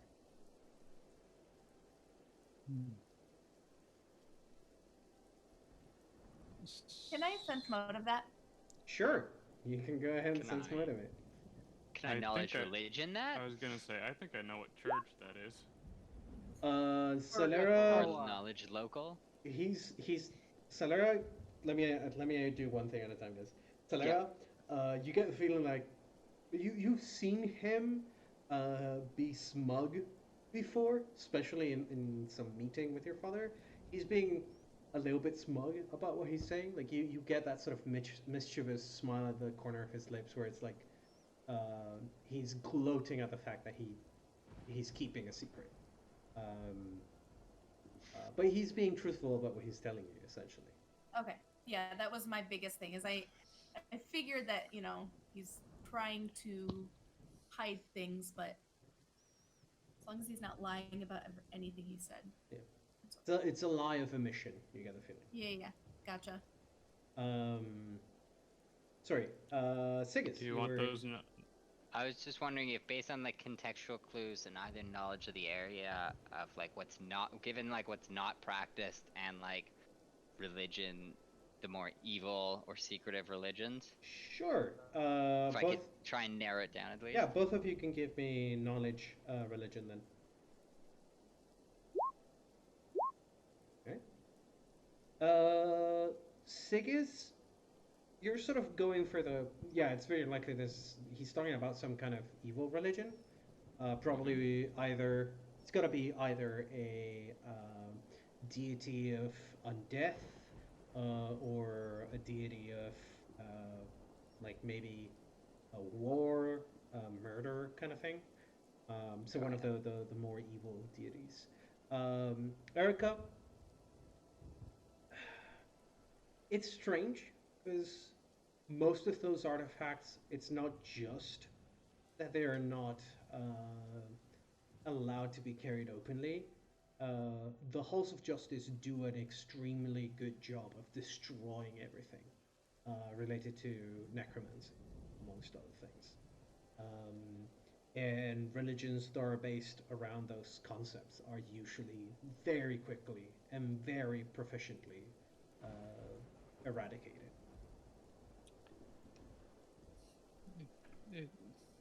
It does seem odd that a artifact of that nature might be able to survive in Magnamar unless he's come into it quite recently. I'm familiar with local customs, as I'm sure you are, but the local law enforcement tends to be quite proficient at seeking out and destroying that type of thing.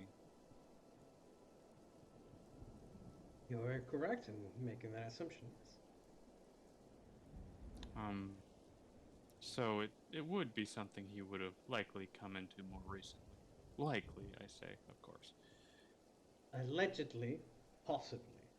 You might have come Allegedly, possibly. you Understood. might have come across a certain item recently, which was a surprise to both him and the rest of his family.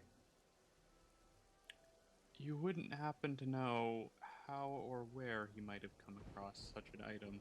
If it's related if the item's not related to Silera's father's illness, perhaps something about the locale is.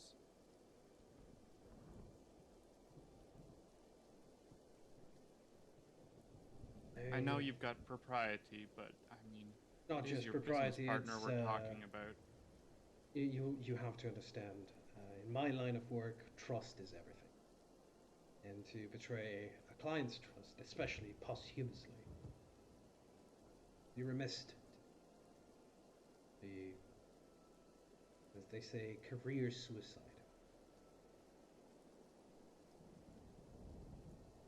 However, I can say that I believe that there are more of those items in the wild in Magnamore have gone not undetected, but uncontrolled. I believe that the one that Roderick was selling was only one of 17. Large set.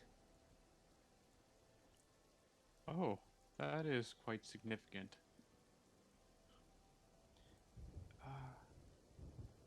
Are you looking to collect any of the other 17? If you manage to get all 17, as I was unable to procure even a single one of them, I would gladly take them off your hands and add them to my collection. Yes. A complete set would be worth much more than pieces. I was simply thinking that perhaps if we were to assist you in locating said items, and they're items that we can agree are bad and should be kept, or, well, I guess not of the best intent and should be kept off the street, if we were able to pool our resources and be working together, would you be able to give us more information? I would say that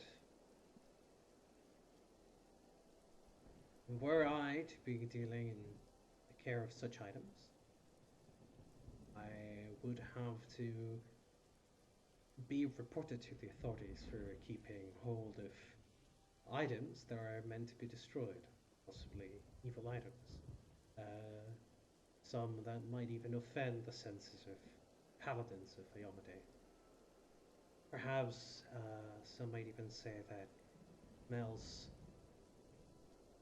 rather fishy. It's a delicate business. But I would say if we could collaborate, I would be willing to make of our grievances water under the bridge.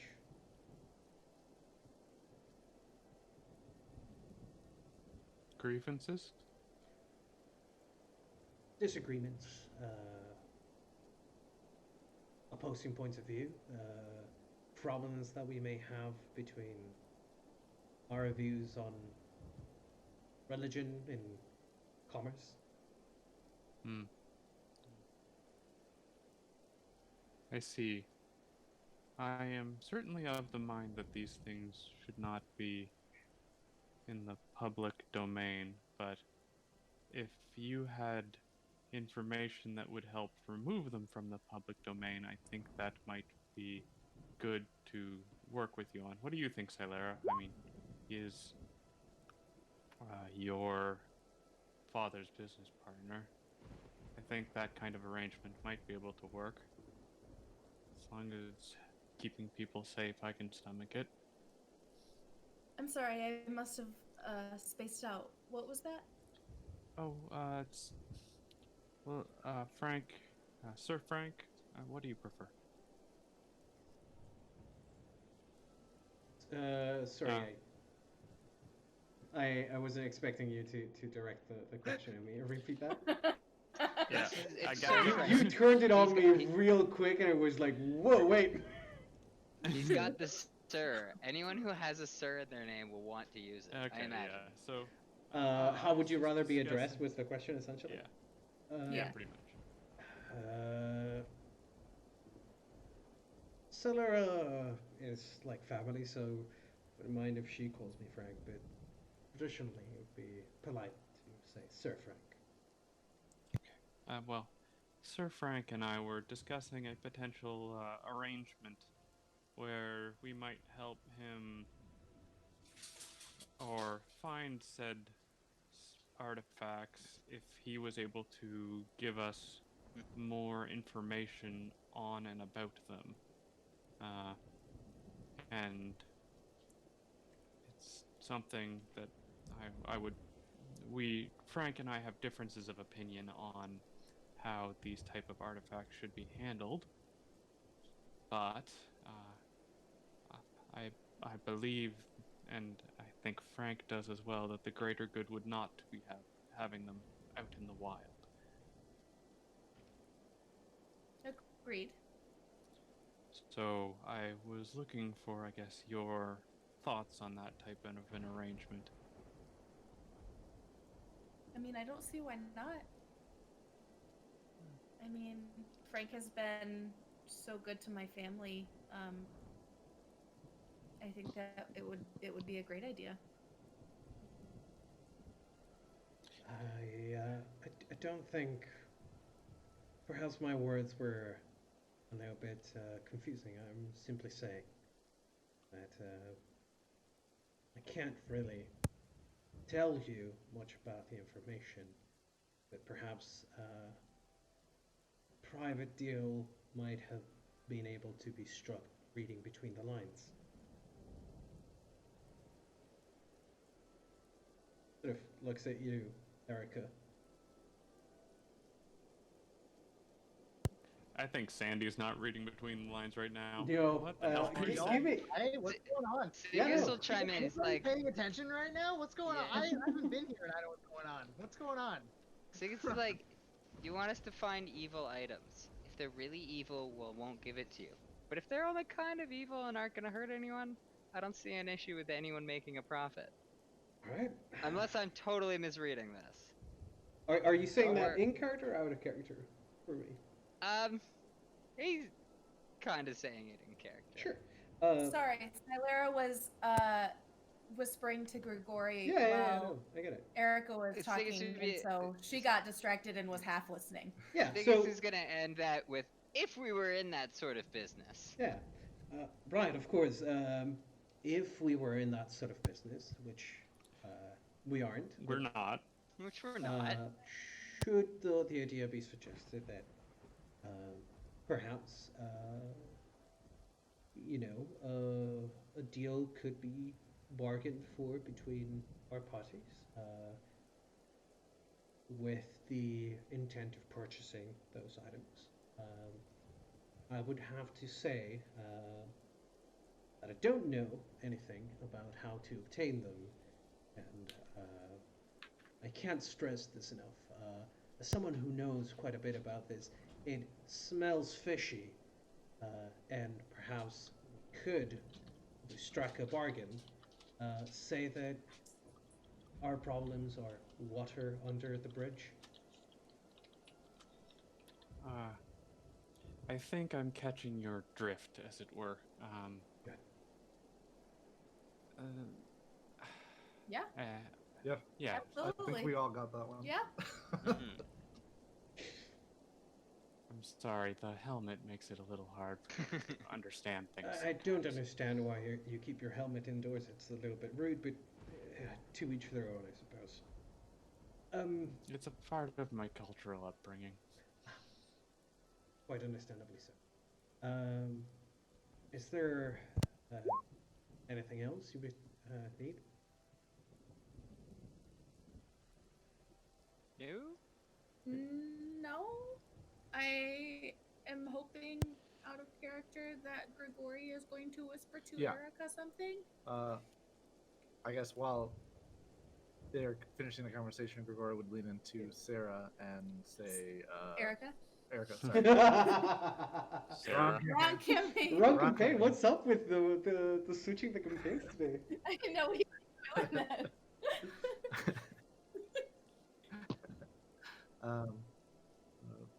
Salero is going to hug Frank when she does. Keep an eye on him, see what kind of impression he makes. and then he'll lean back. Siggis, give me a perception check. And as you're sort of leaning over to check the items on the bookshelves, you will sort of catch um, Frank sort of looking in your direction and seeing like he very clearly is interested in what you are interested in. Kind of like the attentive salesman sensation is what you get. Um, yeah, you do see a couple interesting trinkets here and there, and you do catch the glimpses of, sorry, the glint of magic on several of the items. Um, which side of the office would you like to investigate? Right hand or left hand? Which one is closer to where he's normally positioned, or would like, cause it's in like this office? I'll Which move you to that would the be map of the office, I suppose. that would be great. So I'm just thinking Um, like, whichever one kind of looks like whoever would be like the trying to either draw the focus where he constantly looks Of at, course. or where like Robin I'll isn't just take a look here. at the map. Sigus, you would probably be around here. Let's say, judging from the way that the conversation was going, we're looking at something like this. Roll Yeah. for initiative. I Yeah, think so. that makes sense. Yeah, give me. Robert, I did the same thing. I was like, oh. Wait, so was Grigori whispering to Celera or to me? Sorry. Erica, yeah. All right. Cool. Okay. I just wanted to confirm. Yeah, let me just quickly grab, because I forgot to add Frank's token to this map. Boom. Boom. Frozen, I'm having trust issues right now. It's funny because this entire time she's like, "Oh, I don't not trust him." So this is, and then you happen to have a map. She's like, "I don't trust him at all anymore." Fuck this guy. Look, I know that if I put a person that sells cursed and evil items in front of you, the likelihood of you wanting to kill them and then loot is gonna be high. Or at the very least to kill them and be done with it. So I had to have the map prepared just in case. Sure. Is that what you're telling us? Sigus just wants to look around like a cool museum. Yeah. So Sigus. Maybe just Look borrow. with your eyes, don't look with your hands. Yeah. I'm gonna lick it. So Sigus, what would you think you would be more interested in from the left hand side of the library? There's. I don't have sight, but oh, you're just gonna tell me. Sorry. Yeah. I'm. Give me 1 second, because you should be able to see. Why do you not have sight? Oh, what? You should have sight. I just have black cube. Oh, it's because it's the new token, and I didn't properly set it up last time. That's sight. Oh yeah, sorry. Oh yeah. Can you see yep. now? I can totally Right. see. Oh man, he's got a sweet looking rug. Yeah. He's like, I look at the rug. Right. So Sigus, in front of you, in this beautiful bookcase, amongst all the books, you spot some of them are actually sort of very high quality. There's a small, about pocket-sized compass that has no needle on it. There is also a small bust of a two-headed raven, and there's also and there's like the things that are closest to you. There's also a space that is like very clearly been left clear to slot in something large. But instead, there's only a coin, a platinum coin with a ruby inlaid at the center. Hmm. Interesting. Yeah. And all right, well, I'll take a look at. I'm gonna kind of casually skim like all of them, but if I can just pick one, I'm just going to pick. The big space is interesting. Do I see any dust outline of if something was there? No. In fact, this place is kept very clean, despite the outward exterior of the ship. Okay. Well, that's interesting, but I am gonna pick the compass. I think just because Sure. I don't know. They're in need of. Yeah, as Good you choice. sort of, this would be probably happening as Frank was answering his last question. And he Mhm. sort of catches you looking at it and sort of reaching out for it. Says, I'm sure that you might be interested in that one. Would you care to hear a little bit about it? Maybe I can interest you in buying it. It's a wonderful and very useful compass.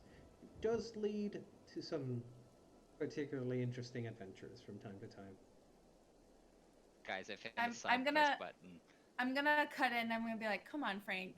Wow. You really gonna start Amazing. selling to my friends right now? As I said, you need to have a hand in every single pie, right? Uh-huh. Very interested. I might come back later for sure. You seem to have quite an interesting collection. Yeah, Sigus is kind of attached to the Necronomicon right now. Well, Nah, Good thing you're not here. Mhm. necromancy is actually one of the only school. It's like my opposite school, so he's like not interested in that. He's just like filled with necromancy spells right now, which is kind of funny. right. Well, unfortunate. If I can't change your mind. But you're always free to come by and peruse the full collection if you ever need. Here, let me give you an invitation so that you can come by at any time. He gives you That would be amazing. yeah. He pulls out a business card from inside his jacket and hands it over to you. And you've seen him hand one to Saler just like it back at the book store. Yep. Mhm. And now I'm just like, oh my god, I did have an invitation this whole time, and I didn't even realize it was in my bag of all the other papers that I have from all the things I've collected. If you need to find me and you can't procure me at the Misfortune, you can just check on the invitation. It should very quickly guide you to. Absolutely. Thank you. Right. Well, it will be a pleasure doing business with you soon in the future, I assume. I He's certainly trying hope to so. take my friends away from me. I see how it is. We can all be friends. With your charisma, you can always make many more than I can. Fair enough. I blame my Far, mother. far more than I can. There you go. That's a better grammatical construct. Nah. Hey, is that compass pinging as evil? No, it's not. Okay. I have a dumb, out of character question. Sure. With a name like Sir Frank, is he noble? Sirs are traditionally considered lower class nobility, which means he's Okay. not born noble. He was either taken in by a noble family so that he was sponsored into nobility, or somehow achieved enough to be recognized by the regent class. So in the case of Corvosa, because you know he is Corvosan, that would require the king and queen to have recognized his authority. Okay, perfect. AKA, it varies. Your mileage varies depending the sir. Because it could be Okay. like Sir Knight or Sir I paid 100,000 gold pieces to get a nobility title kind of thing. Right.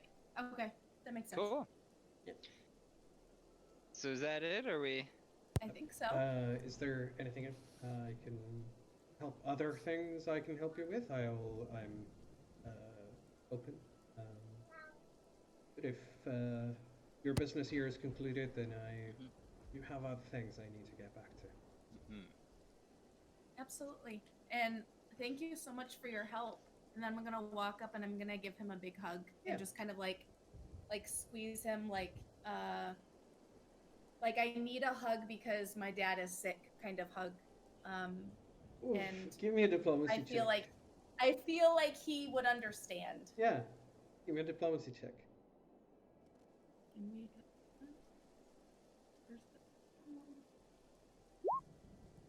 And I take it this is the part where we all sense motive.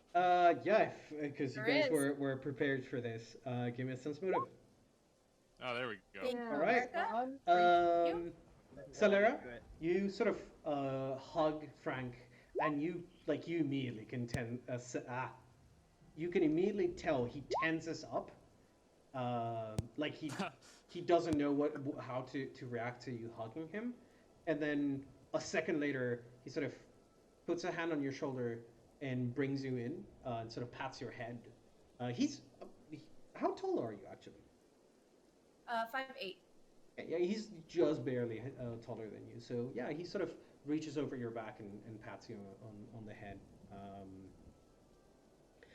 Everyone else, Grigori Sigas, you see a man, a grown man, suddenly be hugged, and it, Pet you a get lady's this. head. No, it's more like he looks like he's socially awkward. Um, like a person that hasn't been around nobility before.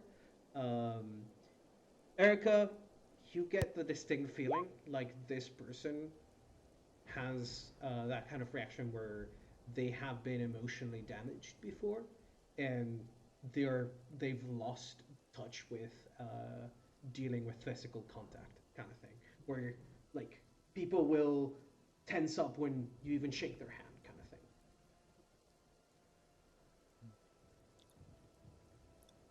Yep. And he sort of holds you and pats you a couple times, Salera, he sort of after a couple seconds puts his hands on your shoulders, pats you a couple times, and is like sort of very gently pushing you away. It'll You'll be fine, Salera. I'm sure we'll find a way to help your father. Um, don't distress. Uh, Chaos is the worst enemy to good solution. I think is the way the saying goes. Anyways, please, I do need to get back to some private affairs. Okay. If Thank you you for your time. anytime. We apologize for barging in, and go easier on your quartermaster. He was doing his job. Yeah. We heard the shouting. I was pretty persuasive. Mm-hmm. Yeah, it doesn't matter. Please, uh, have a good day. You too. Boy. Yeah, and you guys sort of take your leave. As you head, oh, whoops, not the lobby. There we go. Right. Also, I just realized that I've had the storm and wind playing in the background for forever, and that's for the Monday group because it's been raining for days on the Monday group. Well, maybe it was raining, No, it's by a the nice, water. nice and sunny day right now. No, the waves are just kind of crazy, so we're getting that Oh, like yeah, downpour. that's what Oh it is. yeah, that's it. Because the boat is broken, so it's Yeah. like throwing up all this Cursed boat. Yeah. All you hear is storm. evil cursed boat. There's just a storm cloud hanging over it. I will say though, as you guys head out, you sort of leave the captain's quarters, and the door that has been closed behind your backs, right? This entire time, as you leave the door, you open the door, and the door closes on itself, on its own, and you can see now for the first time, the front of the door is a dark oaken door reinforced with what looks like a mixture of iron and silver, and the centerpiece of it, which is quite large and quite sort of attractive to the eye, is a 1-to-1 scale human skull made of silver with inlaid rubies for its eyes. They were gonna say a 7-pointed star. Yeah, I swear to Like, God. God damn it. I swear to God, if he says a 7-point star, I'm gonna just burn this boat down. So, is No, but hang on. Oh, god damn it. Give me a perception check though. Everybody Everyone or but just... Celera. No, everyone but Celera. Okay. Because I forgot to do one last thing. Come on, guys. Hey. Does anyone want to use an extra D4? Yeah, somebody. I'll use it on mine because my roll's Sure. decent. Hmm. Hey, Yeah. there we go. So we'll brush this as Erica sort of after you head out of the room and the door closes behind you, sort of have a moment to think about what you just saw. Right, you were focused on Frank, like how he was acting, and your mind just now has enough time to catch up. When he was sort of patting Saler on the head, he was wearing a ring that has the 7-pointed star on it. Sweet. Oh dear. Okay, so basically, Erica's gonna wait to talk until we get clear of the boat and are down the dock a little bit, and then can pull them quickly into an alley. Sure. You guys walk away from the ship. You disembark. You're greeted by Reggie, the half orc quartermaster. He sort of gestures for you to have a nice day, and as you guys get away from the Bye, ship, Reggie. have a good one. Uh, uh, and stay safe. Don't be causing trouble for other people as well, please. Oh, we'll try not to. And then I just start giggling. Yeah. We're here to keep her out of trouble. Don't worry, Reggie. All right. Have a good Or one. help her get into it. Hell yeah, Gregory. Yeah, you sort of get away from the ship and eventually find a nice secluded alleyway. And I'm gonna say this alleyway is where unfortunately Robin and Corvax have had to sort of tuck away for the time being because they were unable to reach you guys at the ship. And Corvax had lost the scent of Sigis while you guys were inside. Ooh, that is super weird. Mm-hmm. Yeah.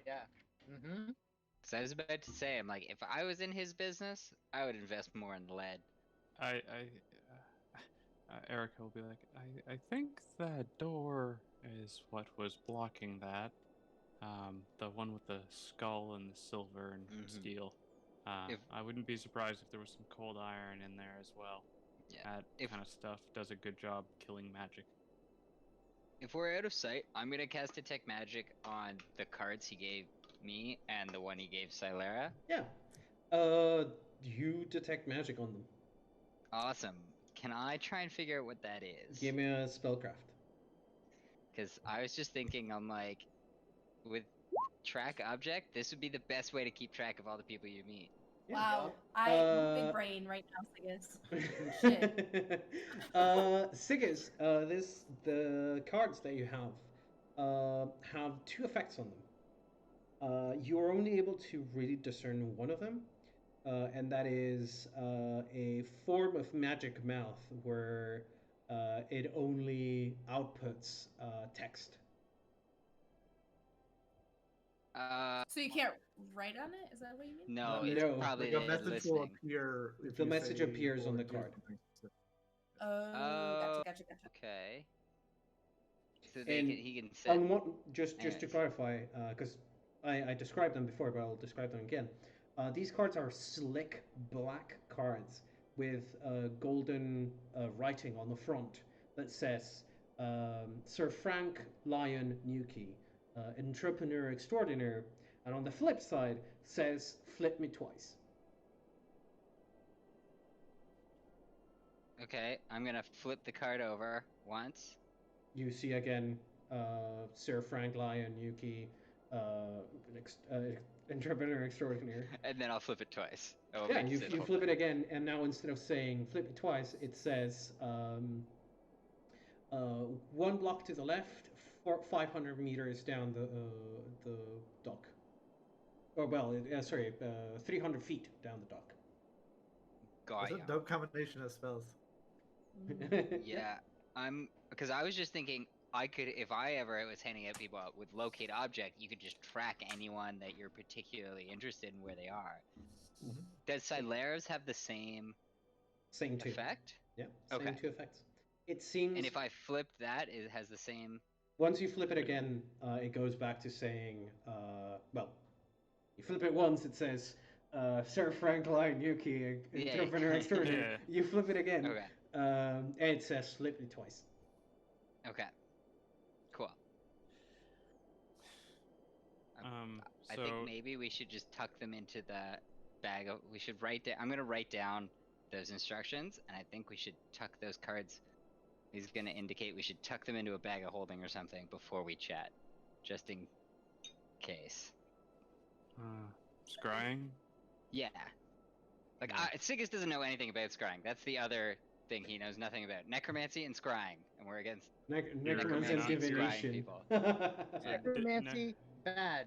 Divination, Divination, for creepy confusing. people. Also bad. Yeah. Yeah. So Erica will be like, yeah, that would likely cancel the effect. Not guaranteed. Let's go You find guys Robin. are with Robin now in that alleyway, or no? Yeah. we So just- what I was we saying just is, like, found you. Robin, you would have been sort of waiting around in the docks. We'll go over what happened with the clerics. Was there anything in particular that you needed to talk to them about? Mostly I was just gonna talk to Salazar and be like, look, I'm still sort of new here. I just had my first night's rest in like 3 days, so I guess I apologize for sleeping in and missing the morning mass. But, you know, I don't really know what it is I'm supposed to be doing and when, or if there's a schedule, or if I just need to do good deeds, or how this works. Yeah. Yeah, so for the brevity of it, and in order to catch you up to the party as quickly as possible, what was going on is that Salazar was very obviously quite pressured for time. He didn't exactly tell you what it was that was going on. He's sort of look, I can't right now explain to you what's. There's several things going on, and I need to attend to it immediately, but. Don't worry about missing the morning mass. Try to make it for the evening one. Okay. We're unlike those the followers of Soundray. We don't exactly have a attachment to the day cycle. More so a moment in life in realization of direction that you need to keep an eye out for, and those moments are when truly must keep the inheritor close to heart. That being said, train and read the scriptures for the time being. I will get back to your training as soon as possible. There's some concerning developments that I need to attend to. Sure thing. I do have to lend my aid to a friend because he's in a time of need. So I believe I am oath bound to do that. So I'm gonna do that real quick, make sure everything's going okay, and then I'm gonna do some reading. And yeah, okay, got it. You get back to your thing. I won't bug you. I think you already got the concept hint, though. Yeah. Good Okay. luck, brother. You too. If you need anything regarding this matter, just find me. I will call for you if I need. Thank you. With that, you sort of passed ways. And during the entire time, like while you were waiting outside, Corax was like, "Come on, come on, come on, come on, come on, come on, come on. We need to go, kind of thing."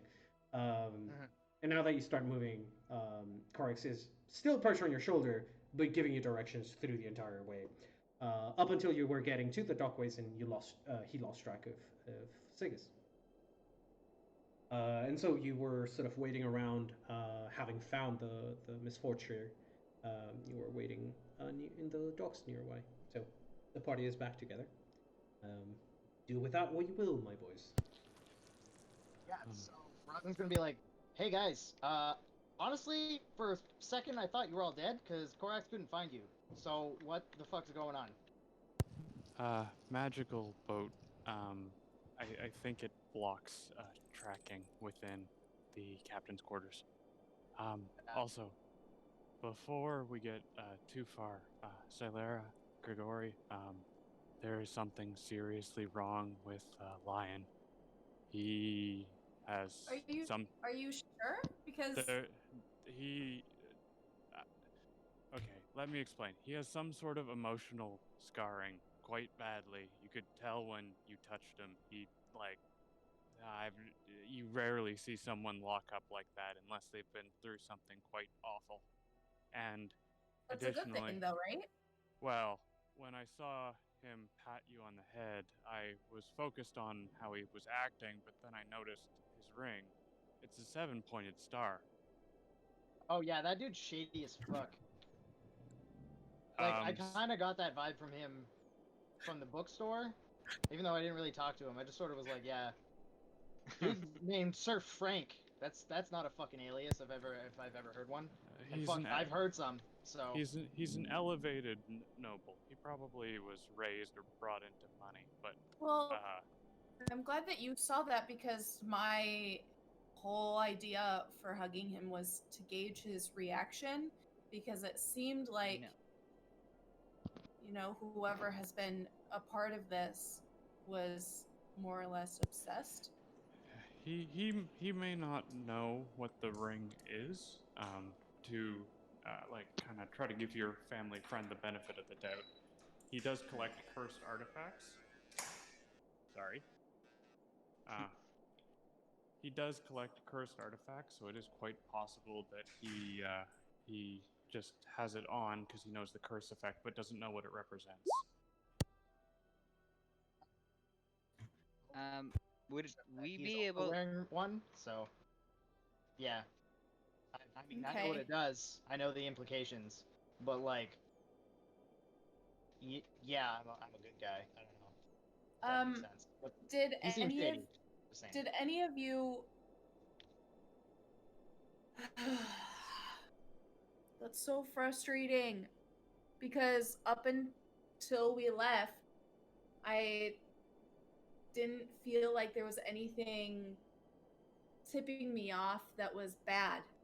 I mean, the whole idea of him collecting evil things or whatever is odd, but knowing what he does doesn't necessarily tip me off as a bad guy.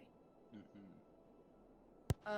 And So there, at this point, as much as I hate to say it, we've used him for what we need him for. He's given us a hint for where to find these other artifacts, and we can find them and take them and get them dealt with properly. He doesn't have to be involved further. He may be under the sway of that ring that he wears or something. We know some of these artifacts might be intelligent, but I just don't want you to give up hope on your friend. I believe that there's good in everyone, and that you know it's there's not there's a question of whether he's implicated fully or not. my biggest issue is not whether or not he's the good guy. It's whether or not I can tell if he's a good guy, and if I can't, how can I protect my family? Also, I don't want to be that guy, but you said he was your dad's business partner. Yes. What if your dad's a bad guy? Actually, your dad's sick, right? Doesn't his business partner stand the most to gain with him being sick? He would get the rest of the business. Would he not? Yes, don't- that's what this meeting was for me to be able to gauge whether or not he could be trustworthy. And I left being more confused than anything. Welcome to politics. Well, Yeah. then Right? Celera, I think you've got the right read on this. I think you trust your intuition, and if he doesn't seem trustworthy at this point, and we can't prove that he is, do not trust him. So we will use the information that he's given us to locate the evil things, and we will do our best to not involve him in our affairs further if we can avoid it. Sigus, of note, that compass that you were looking at isn't evil, but I would not be picking up cursed items. I wasn't if I gonna were pick you. it up. That was. I think that No, was. no, I know you weren't gonna pick it up, but you mentioned potentially purchasing it later. Well, I think now we have an excuse for someone going back. Also, I think before we leave, we should figure out if those instructions, the like 3 blocks, we should see where that takes us. And then also, if we swing by the ship, we can try detecting magic again. And maybe I'll fail the fortitude save again. But I believe that will take you back to the boat, Sigus. Yeah, I think it's directions to the boat. It's directions to him. oh, it'll Yeah, just always direct. the directions on the card when you flip it twice would lead you exactly to the port side of the ship. Got ya. Got ya. So now, okay. So we'll know where the ship is always, or at least wherever he tells the cards to set it to. That's really cool. I believe it's probably set to indicate where the general premise is that he's in, so that his business partners can find him to arrange dealings. Interesting. Right. That's super. But we did get some information on Our Lady. Yes, and where to find the artifacts that she is interested in. Yes. Do we need to maybe find Simon? Do we know where he is? No, maybe we can just leave a note in his room. Let's. Yeah. That'll probably be easy maybe for we you. can check in with him at the end of the day. Yeah. Maybe we'll have more information by then. Yeah. But What time is it? Robin, for your. Oh, sorry. Go ahead, Sigus. Oh, I was just wondering what time it was. Not quite lunchtime yet. Got it. Robin, for your benefit, the lady that we believe was representing the Brothers Seven in the business deal that Lion was involved in, that also involved Simon's father before he passed, was regarding a unholy religious item, probably somewhat necromantic. My bet is Urgathoan, based on what you've previously mentioned. But Lion was able to give us some hints. So there are 17 of these artifacts floating in Magmar right now. The cult has, the lady representing the Brothers of Seven has at least one that she purchased off, outbid Lion on from Simon's father, and then there are the other ones. But he did give us a hint on where to find the other ones. Yep. My view at this point would be that we should attempt to stop the cult from collecting all of these, as that probably would go further towards furthering whatever goals they have. Yeah. Agreed. I'm agreed with that. Here. So, No. what you're telling me is the mistress lady, Zanesha, has one of them. Yes, at least one. So what you're now telling me is that you want me to acquire it. If you could acquire it, that would be good. We just don't know where to find her. Is it possible that she is in the underbridge by the water? Hence the Fishy underbridge. underbridge water. Water under the Well, bridge, yeah. She I believe Lion was indicating where we might find others, not necessarily her, right? Or Either way. I feel like that wasn't necessarily clear. Right. that is the area he did indicate. So we know we can at least find something there. And with Sigus's ability to detect magic and my ability to detect evil, we should be able to at least do some scanning.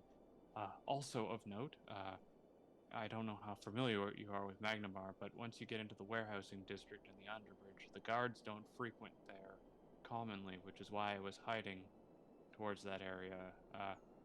We would have a little bit more reign to. Oh, now okay, yeah, no, I was always confused because my auntie Elle always said something about Magnamar and water under the bridge, and like, you know, if you ever wanna stay safe, just keep your head under water. And I'm like, I don't get it, but now I Yeah. do. I believe the local crime syndicates operate out of there. That's where you find the black market, among other things. That's where I got the sleeves of many garments. Not that I supporting those businesses, but I didn't have much of a choice. Alright. Not about to be taken prisoner. Robin.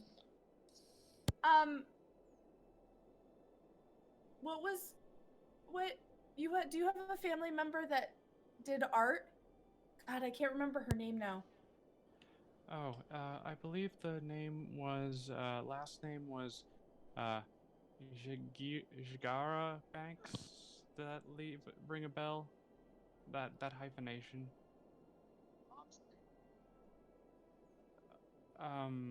Oh, well, Oh, it, See, I told you. you did tell me. You uh, right. apparently, well, you would understand better knowing your father's business, but, Celera, go ahead. My father was working with Frank to acquire the last piece of your mother's art. Just to clarify, The last portrait of the her bust before she died, I portrait believe. of her. Last portrait. So Okay. Frank was working with your dad to get it back? Yes. To acquire it, To not acquire it, yes. I don't know what that does, though. I don't know what specifically. It's not my dad. Is there a problem between the Sunstresses and the Banks or something here? What I was mean, it? not that I care, but like, if your dad wants to piss off my dad, that's his prerogative. Would that piss off your dad? Absolutely. I'm gonna be honest, Robin keeps breaking up. Yeah. Yep. What? Can you guys not hear me? Just Only- barely. no, Like it cuts out halfway through. You were well. That last response was slightly Is better, this but better? yes. Is this okay? That's better. Okay. Yes. Basically, like Robin is saying, yeah, if Frank acquires that portrait and gives No, it, I'm sorry. I literally asked that question, and then in my head, that was the dumbest question I could have asked. Of course, Yeah. your dad is going to be mad that my dad is trying to acquire the last portrait of your deceased mother. yeah, Duh. It's a Yeah. kind of a fuck you. Yeah. Did they, prior to knowing this, were you familiar with their relationship, your father and my father? both in trade, but and no offense, the Banks is significantly more successful. So maybe it has something to do with that. Maybe like if your dad acquires it, then that's leverage, and I don't know. Maybe then your dad can get something more out of it than the value of the painting itself. I don't know. Going back into my history with my family, do I recall any times where my dad either mentioned the Banks or anything like that in a negative way? Rosen? Give me. This will be a retroactive sense motive on your dad. My Well, dad if the you bad ask- guy? If you ask, Robin will also provide insight into this question. Sure. Robin, you can also give me a sense motive to assist her. No, it's okay. I already know the answer. Celera, you recall your dad from time to time, like, mention the banks, but it was mostly like he did have some trade agreements with the banks, specifically lots of sort of fast lane interactions with a bank, with Banks Bank, great name, with Banks in order to trade in the required currency, because artwork requires a lot of money to Fencing. change hands. Fencing. Cough, I'm cough. sorry, you cut out again. No, No, I was coughing.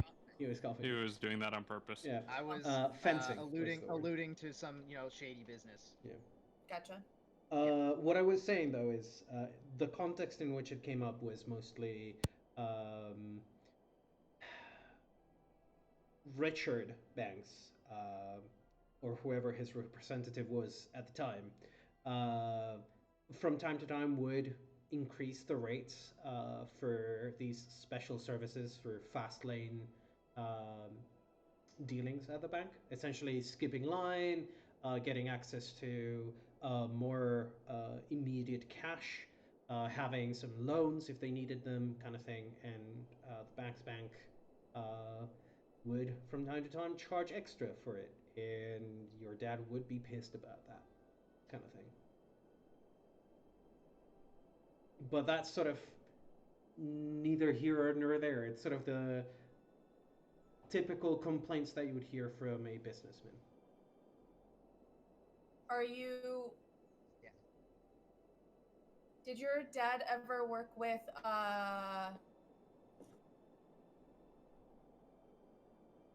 I forget the name now. Roderick Volevin. Yeah, Roderick Volevin. Fuck, I know. I don't give a shit about my dad's business practices, but I can tell you that he's an incredibly high functioning alcoholic. And a lot of the people in the business honestly think he's not fit for the job. And you would think that about a high functioning alcoholic, but like, as much as the dude has none of my respect, uh, he's really good at siphoning money out of people. Okay, I'm He gonna doesn't ask you stop this. working. So I'm going to ask you this, and I need you to not be mad about me asking you this. it's And fine. I'm saying this with tears in my eyes. Do you think that your father would try and harm my father? If it made him money, probably. There's a reason I robbed him and ran away, Silera, and Robin's gonna give you a hug. There's absolutely a reason.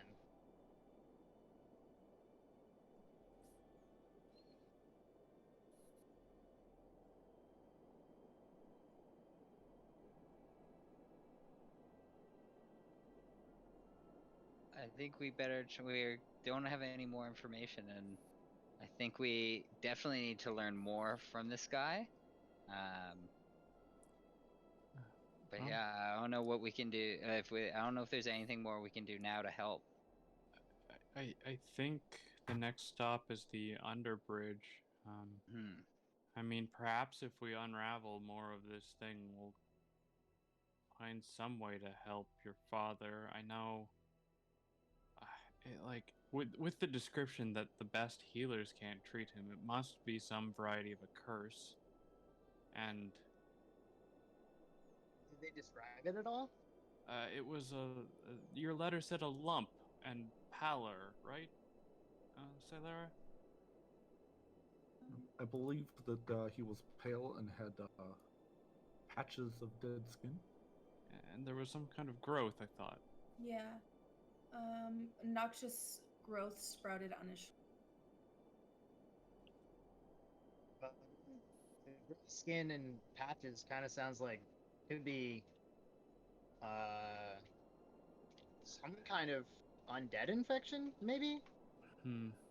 It It did is sound like ghoul fever, but the growth is strange. There's also no necrosis. Yes. Bull fever does that. Yeah, well, I thought that's what they might have meant by the weird discolored patches, but I guess they would have said necrosis. Shit, Yeah, I forgot that to would be ask about black. Gadwin. Who? Oh, her father's messenger, who was Oh. ambushed. Oh shit. We It gotta is ask. unlikely that he knew anything about it. It'll likely be Mhm. Lucius that we question about that. That's Yeah, true. agreed. Do we want to proceed to the underbridge or to Lucius first? Personally, I say Underbridge because I feel like that is going to be the most help for killing Valera's father. I also feel like the underbridge is the fastest way to root out this evil, Yeah. and if we pull out, if we're able to start pulling on threads there, the rest of this will help as well. And it's not Yeah. like Lucius is going anywhere. I Yeah, hope Currently. Lucian's stuck. so. Also, at you least a find couple some really days. good people in low places sometimes. I'm gonna be honest. I will point out that bounty hunting with a legal bounty is not a crime in Magnamar, No. so he may be released. Okay, so Yeah, he fucked up. He didn't actually succeed. Yeah. Yes, and he did attack people who were not, who were not on bounty. I mean, technically, you would count as aiding and abetting, but, I don't know. I don't know how long he'll be able to be held, especially if he has money. That's true. That's true. He'll absolutely buy his way out. You're right. Well, why don't we, assuming that the, why don't we go see him right now then? Because we can just chat with him, and while I think the chances of him getting out in the next 12 hours is a lot better than someone beating us to this thing we didn't even know existed an hour ago. Well, the cult's known that these things have existed the whole time. I'm assuming they've been collecting them. That's why they went and bid on the one from Simon's father, right? Yeah. So, if there's another one, they're probably going to be going for it. I mean, I know I'm playing devil's advocate everywhere here. My vote is still for the underbridge, but I just wanted to make sure we were all considering all the options. Got it. Also, it's possible if we can get some of the equipment from the bounty hunters that attacked Yeah. us, it may help us in the underbridge. Yeah, Yep. I would really like the equipment, and I think that could really give us the boost that we could need, especially if we're going up against unknown people with like evil artifacts or items. So, I think we Also, should. note that I think that these people are also using the sewers to get around because they disappear quite quickly while Mhm. Yeah. they are being followed.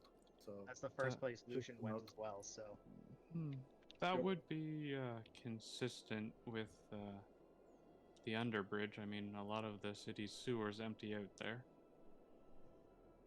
Yeah. Yeah, that was the connection I was. All right. I think we should go to.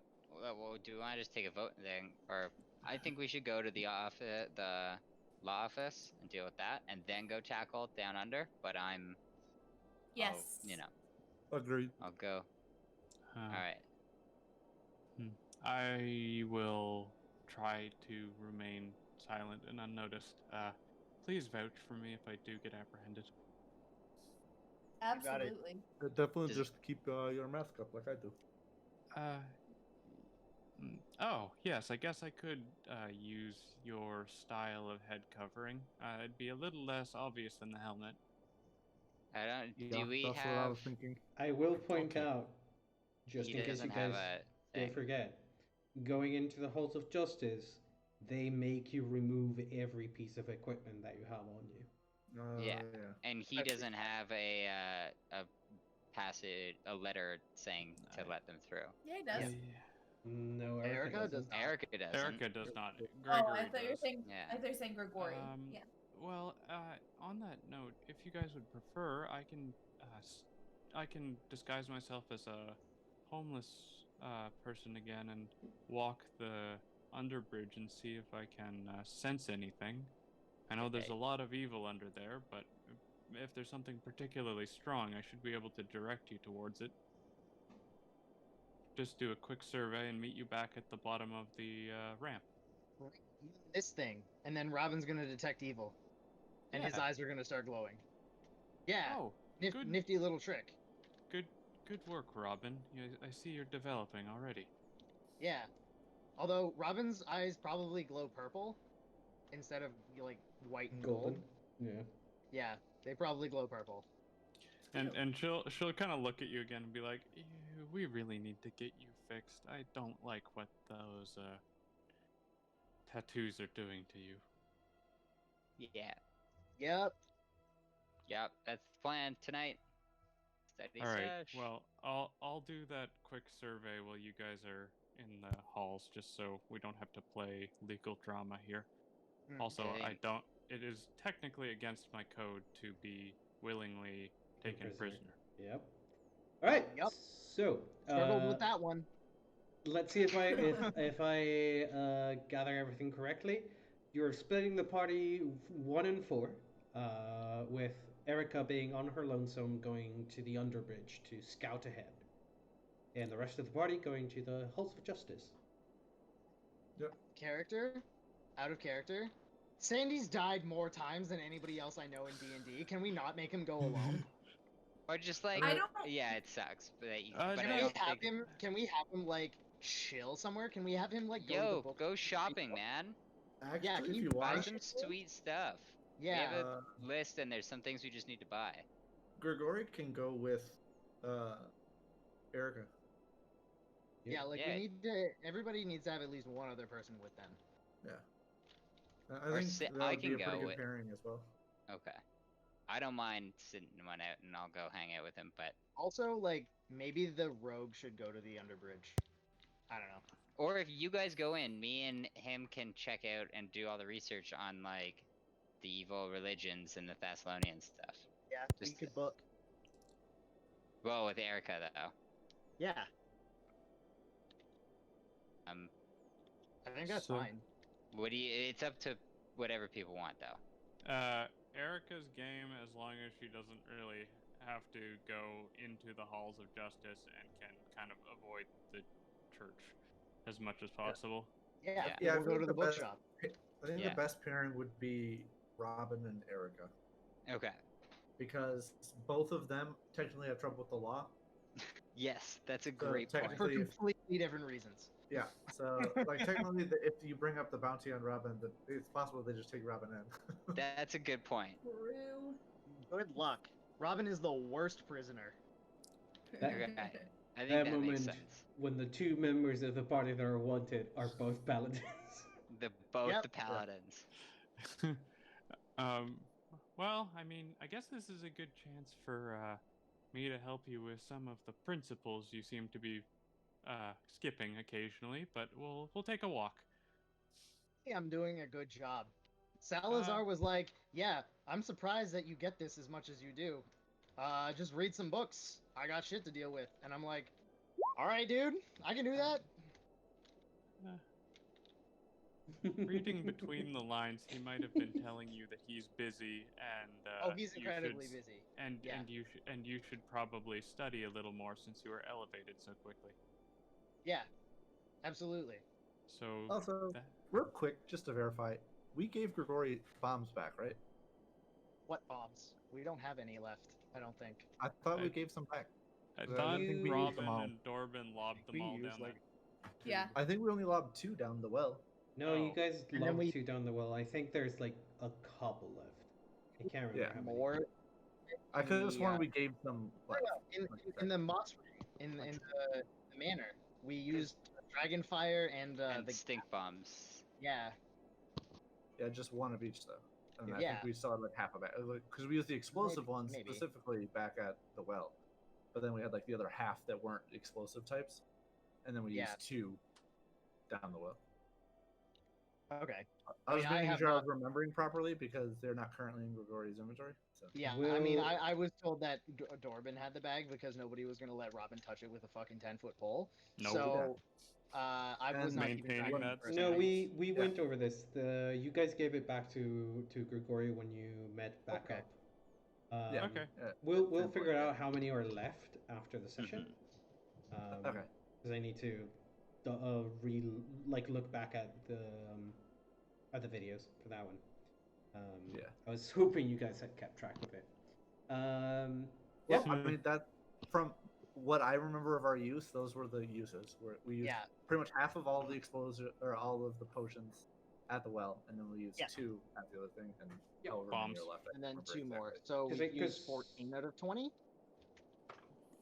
Because there Yeah, were 20. I think there were like 6 left after everything was said, and I think Nice. all of them were the Mhm. stink type. Because you guys run out of the explosives ones. But yeah, so Erica and Robin are going to the underbridge then? Is that the idea? And then the rest of the party to Yeah. the... Okay. So I'm gonna ask you guys to for us to take a 5-minute break very quickly. I need to Perfect. do a very quick run to the kitchen. I'll be right back. Perfect. I'll Alright, link I'll the be back stream too. up soon. Yep.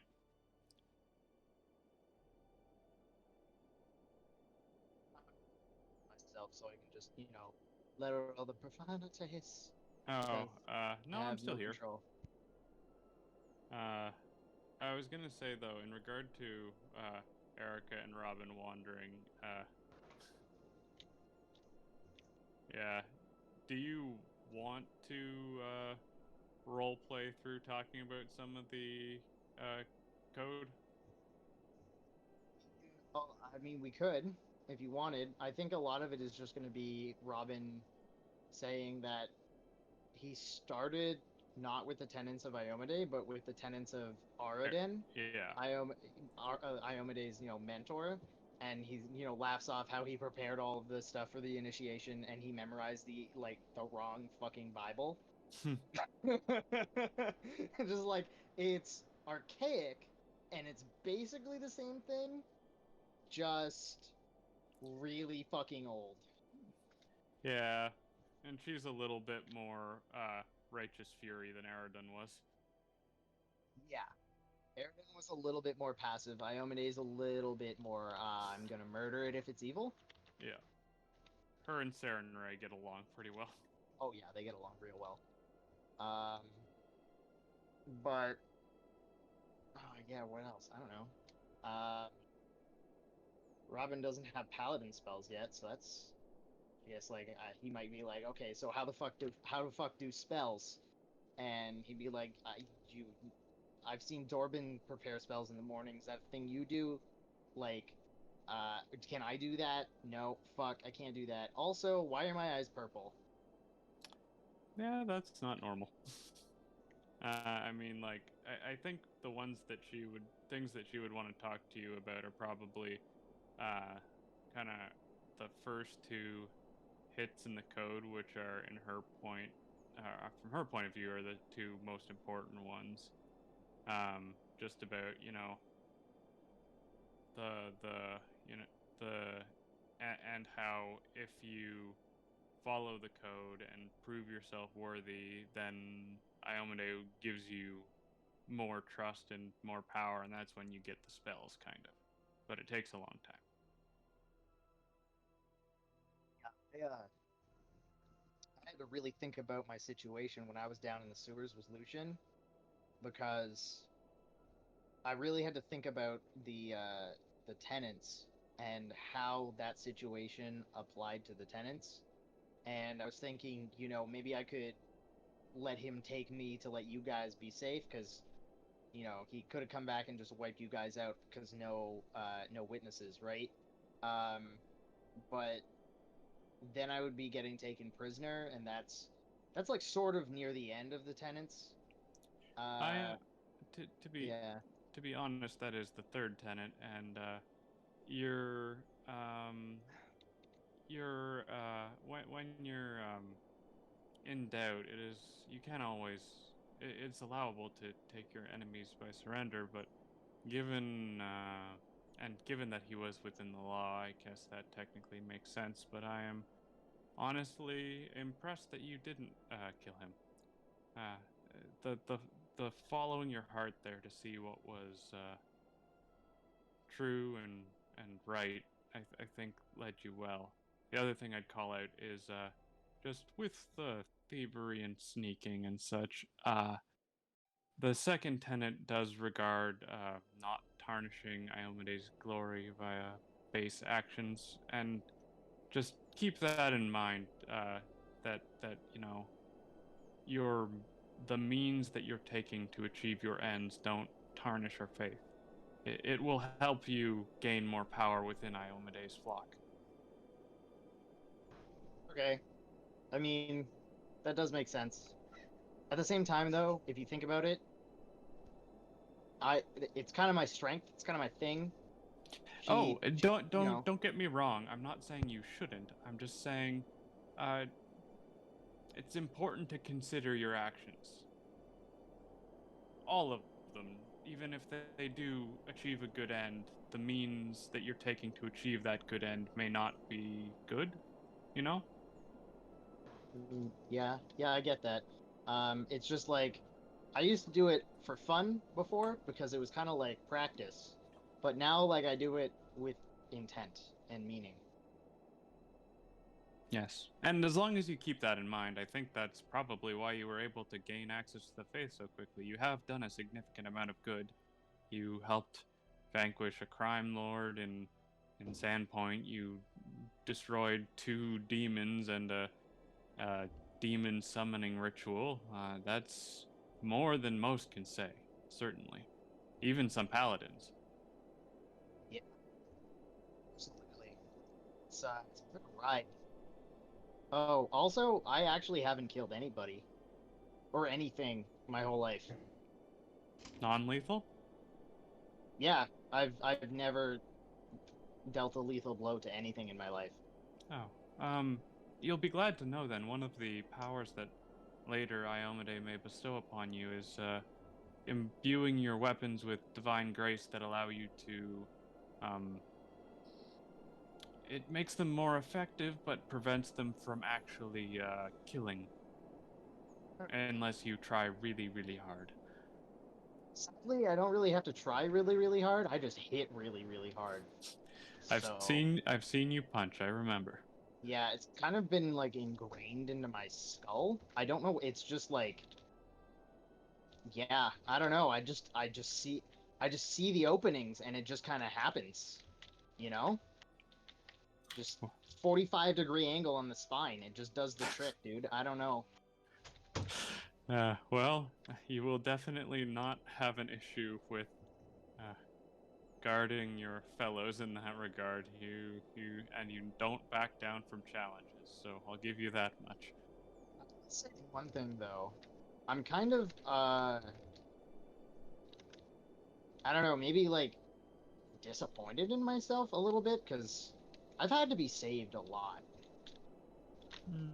and I don't Being do the save that much. being saved is not a dishonorable thing. That the fact that you are saved shows that you've protected and guarded your companions well enough that they would come and protect you. You've treated them with honor and respect and shown them that you're worth saving. That, if anything, is a mark of someone who is at least on the right path. Yeah, that's probably like the nicest thing I've heard in probably the past month. Or really good at lying. Or she's really good at lying. Yeah, you're right. She does have a high Yeah, charisma, yeah. but she's not that good at lying. Hi, Mosin. Hi, I'm back. So is this conversation something that's going on between Robin and Erica? So you guys are headed. They're chatting while they're walking around detecting evil. Give me perception checks then, as the two of you are arriving at the underbridge. Erica will tell Robin, we should probably switch into beggar's clothes. They're not uncommon around here. He'll snap his fingers. He'll just leave them in many garments. Same deal. In fact, he'll probably just turn off the glamour and just use his pickpocket outfit that he's wearing normally. What is going on? That's fair. The two paladins are the ones that are wanted, and both have sleeves and wearing garments. What is this party? Yeah, well, we don't see shit, but that's alright. My god, the both of you are blind. Yeah, no. I need to remind you that I have 5 wisdom. You're... It means that I have a -3 to perception, just base. You're not wrong. And I have zero ranks in perception. So, the underbridge is, much like its name implies, under the giant bridge, and that means that it is almost perpetual dusk during the day, and then at night it is just pitch black with no light from the moon or the stars. That being said, there is one feature that sort of stands, well, 2 features that stand in contrast to everything else, and that is the 2 pillars that ascend from the ground and the waters up to meet the bridge, and it is what has kept the massive stone plaque in place for many, many years. And those 2 are shaped like towers with entrances at their base and massive staircases leading up to them. The only other thing that sort of cuts through the mundane nature of the low-rise buildings in here is a very crooked and very unstable-looking clock tower, which is very obviously not working, as the hands on the clock continue to move back and forth, marking the same minute over and over again. Aside from that, you see the common rabble of the slums and the ne'er-do-wells of the black market sort of walking about, skulking, some of them, others just going about their daily lives. Did I ever hear any stories about the Underbridge from my Auntie L? I would Knowledge local, I guess. Knowledge local. Nope. She told you that a little bit in code. She told you that this was a good spot to hide, and that's pretty much it. Pretty much about it. There's a similar kind of locale in Corvosa where the black market gives rise. Although Corvosa's black market is very strange. Because in Corvosa, things that are illegal or supposed to be illegal are actually approved by the regent class, and they pay taxes. So yeah, it's a strange place. Cheliax, I get it. Yep, former Cheliax, they still maintain Chelaxian law. So Yeah. Yeah. There's a reason my dad is, you know, a complete fucking asshole. Weird demon people. Lawful evil as fuck. There's Yeah. a reason he's a dick. Yeah. Yup. Did Dick we Banks. Are like is Yep. just everything under here ping evil or is no, there you anything that's strong? well, as you enter the underbridge, every now and then you get like a ping of someone being evil, and you get like it's like about 1 in 10 people in the underbridge are evil, and they're just Like strong evil though, right? no, Yeah, no, what just we're looking passing for is the big natural. E. Like he's a rogue. He's a thief and steals and doesn't care about the Yeah. lives of people. So he murders from time to An time. assassin, you know, that kind of thing. Nothing. There's no like clerics of a evil deity that would immediately ping as being strongly evil aligned. Well, they're obviously hidden better. Really? Yeah. No, we're Um, just kind of passing through, and if we noticed anything that was like Sure. big Any- evil. Anything in particular that you guys are looking for aside from something that pings off as evil? Relics of an evil god. Urgathoa specifically, so sickle. Is it actually Urgathoa? My Uncle Thane told me shit about Urgathoa. Bitch Well, is a bitch, man. I mean, it could be the 7-pointed star, but we know Urgathoa has been related in the other instance, so I think it's worth looking into her here as well. So, as you know, it'll be the fly, the sickle or scythe, I can't remember which, and there's some other symbology that she's associated with, but it's often a depiction of a pregnant, monstrous humanoid woman. Nope. Wrong goddess in there. Oh, That's Lamashtu. which one's that? Lamashtu. That's Me right now. Lamashtu. Yeah, she's Oh. kind of got me by the dip right now. Right, sorry, Lamashtu was the one I was thinking of. I combined the two goddesses. Yep. Oh yeah, Urgathoa's undead, Lamashtu's monsters. Mother of basically. monsters. Yeah. So Erica's thought was if she was involved earlier, there's potential that she's involved here as well. So keep an eye out for Lamashtu stuff. I can roll a knowledge religion to try and know the symbology for Lamashtu if you would like. Sure. I mean, Yeah. the symbology is like somewhat common knowledge.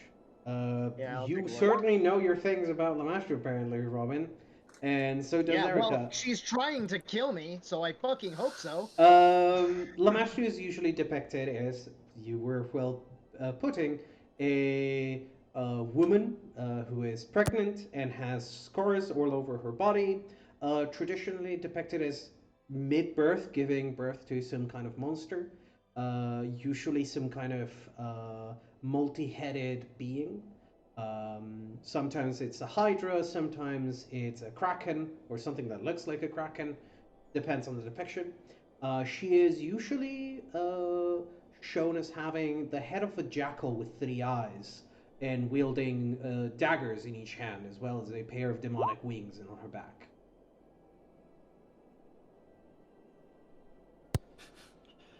Right. Favored weapon is sickle? Lamashu, daggers. Daggers. Okay, daggers is the thing. Yep. And so she's got the three-eyed jackal thing going. Mhm. All right, yeah. So I mean, keep an eye out for that 7-pointed star stuff.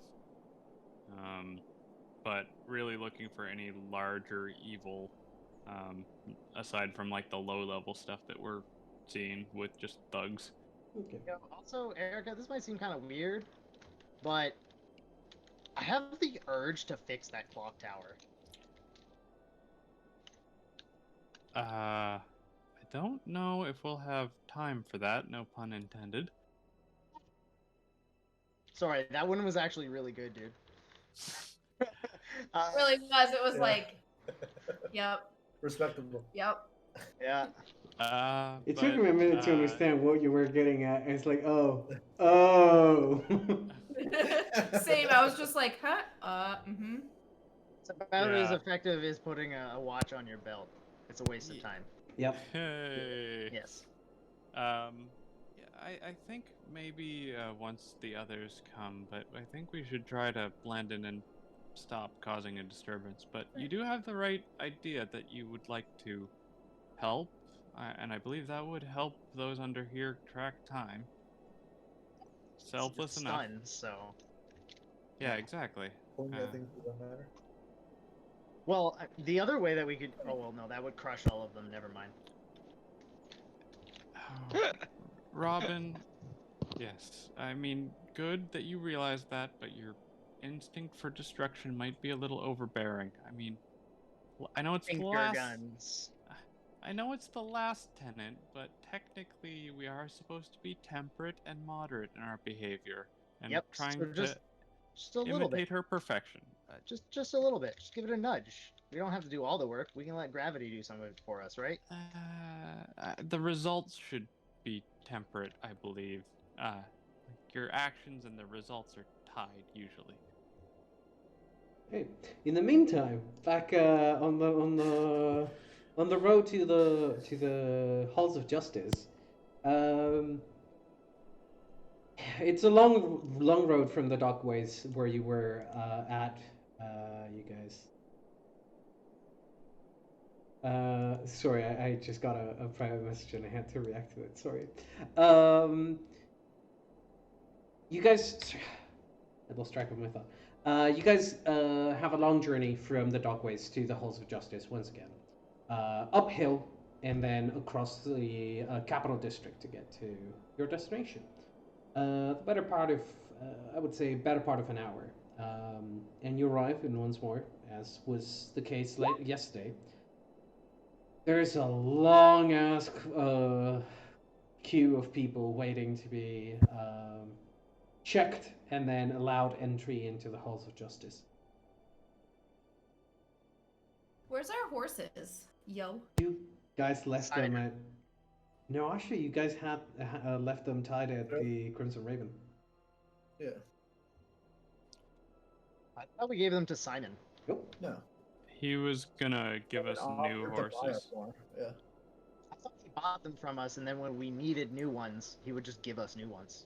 No, he said if you wanted to exchange them, he'll buy you new ones, if you needed them.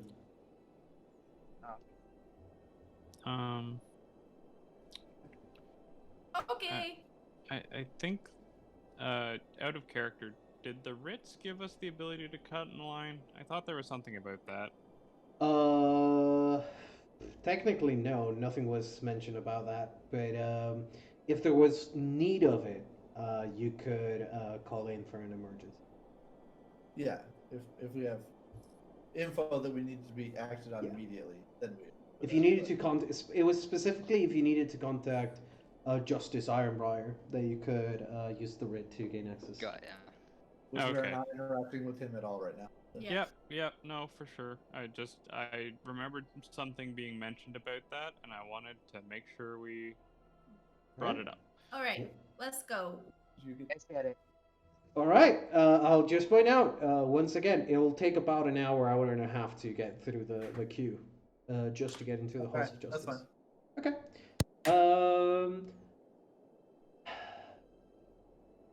then I'll do a quick glance back over to Erica and Robin because you guys have a little bit more time.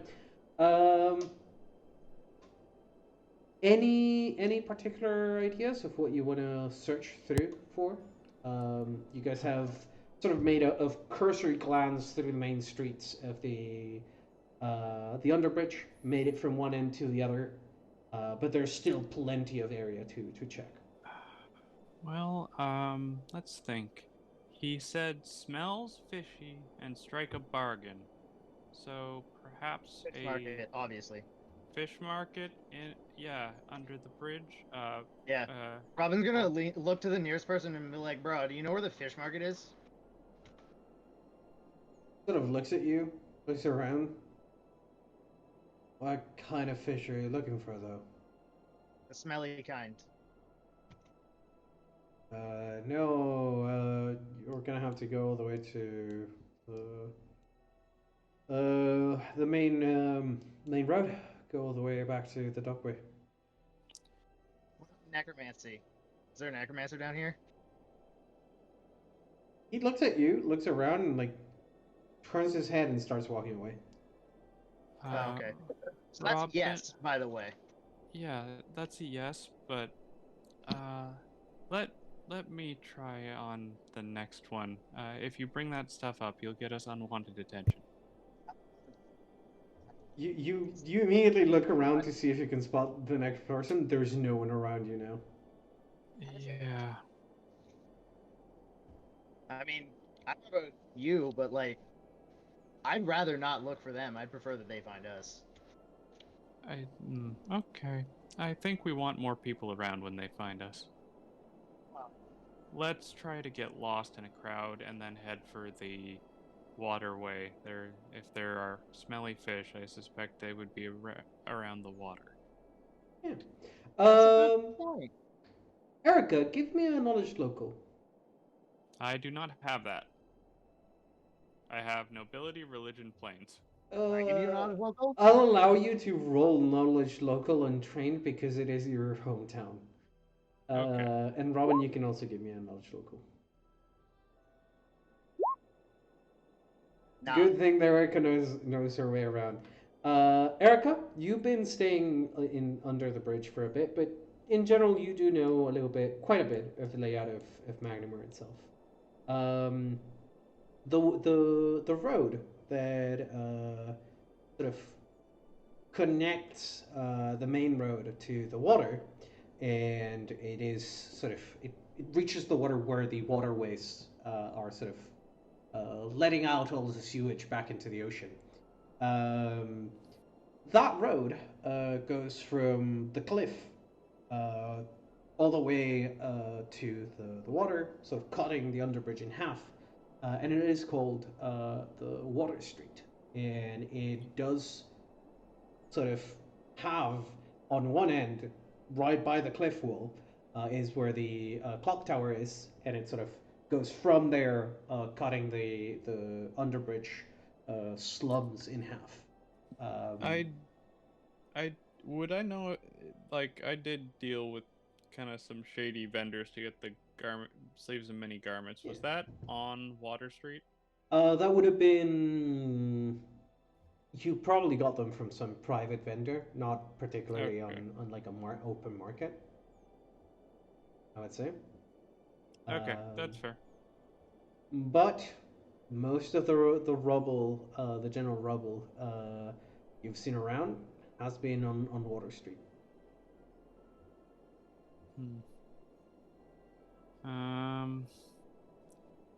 Yeah, you're gonna want to probably pocket any or make sure any valuables are put well away on this street.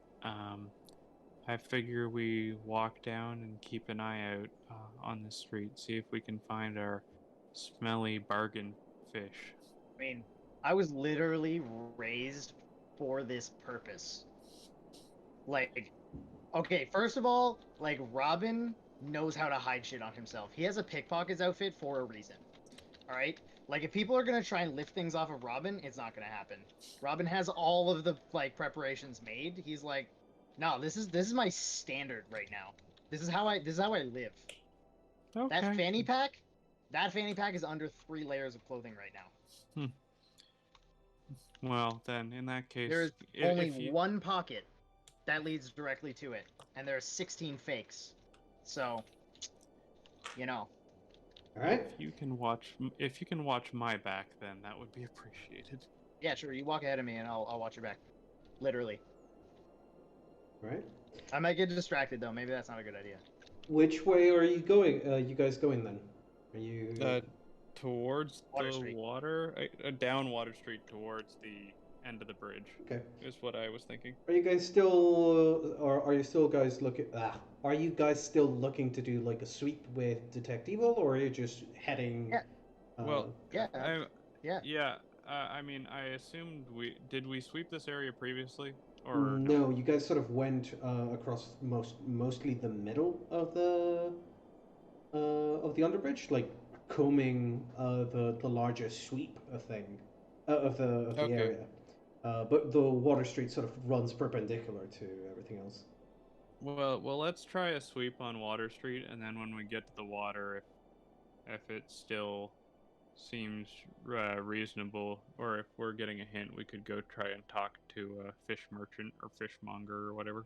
Okay. Where upon Water Street are you starting this sweep? Are you starting from? Where would We have a map of come this on to it? area. I can briefly give you a little bit more detail on the main map. There's finding the right map for this one is gonna kill me. It's no, hang on, I do have it. There's a, it's just rotated 90 degrees. Problem. Let me. It's even already on roll 20 for me. Just 1 second. Not anymore. No worries. I think to save you some time, we're probably just gonna, wherever we ended up walking onto it, we were just gonna head towards the water from there. All right. I'm gonna drop it over yonder. If I do this, there we go.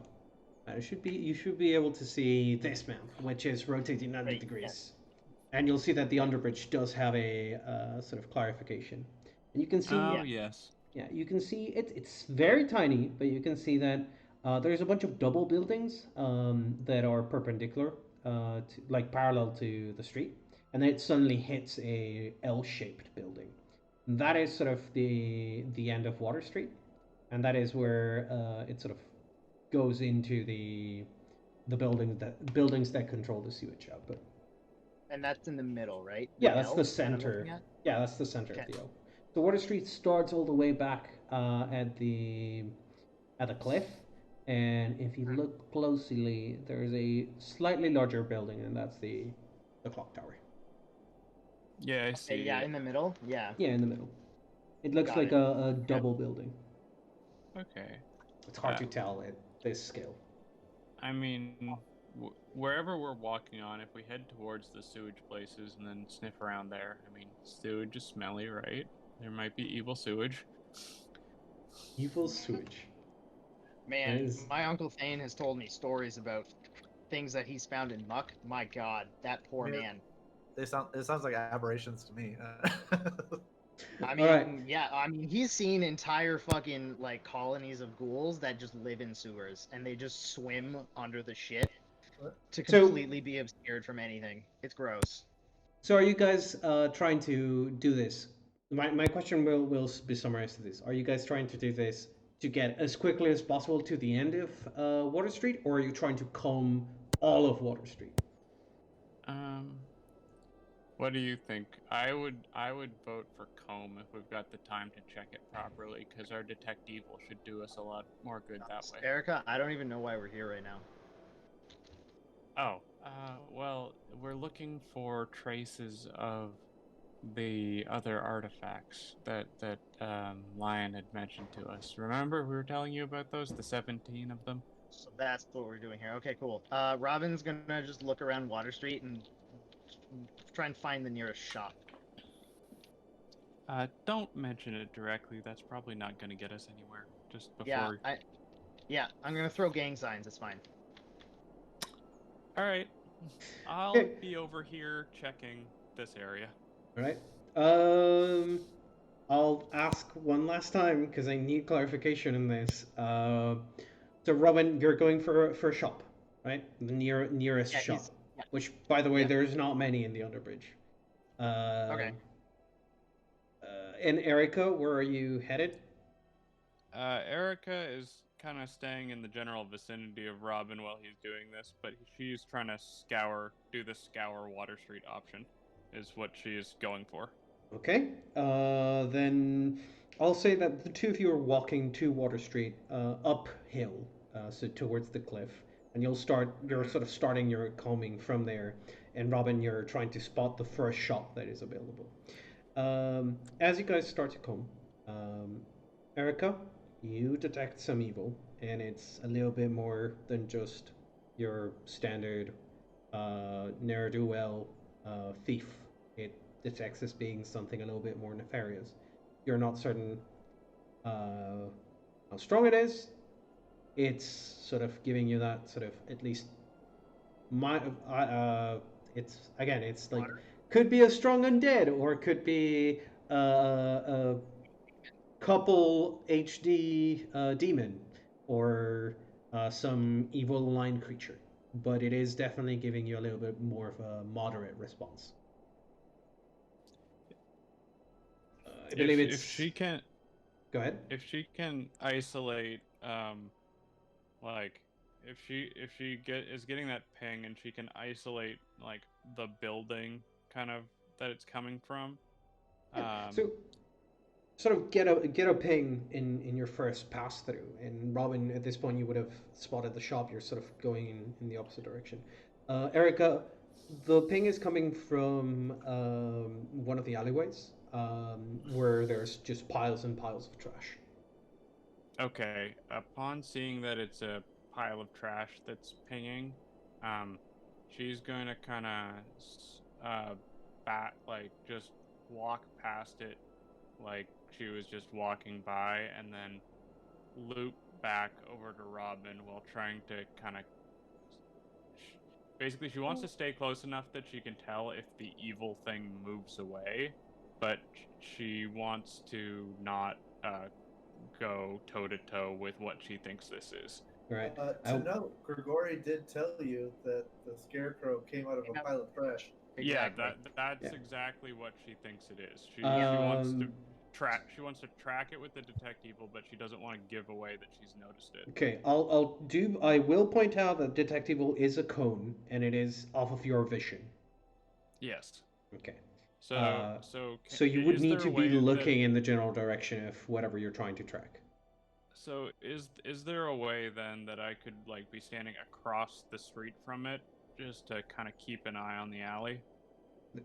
I'll put it this way: there's no way you can detect evil on something, and that something not be inside of your cone of field of vision with them also noticing you, because like you would need to make an active effort to be hidden behind something, or not to be visible. You need to make a stealth check, basically.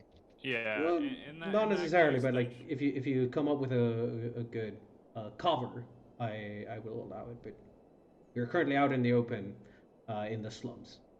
What is around? A couple private residences, all of which seem to be very poorly made with brick. Makeshift roofs made mostly of wood shingles.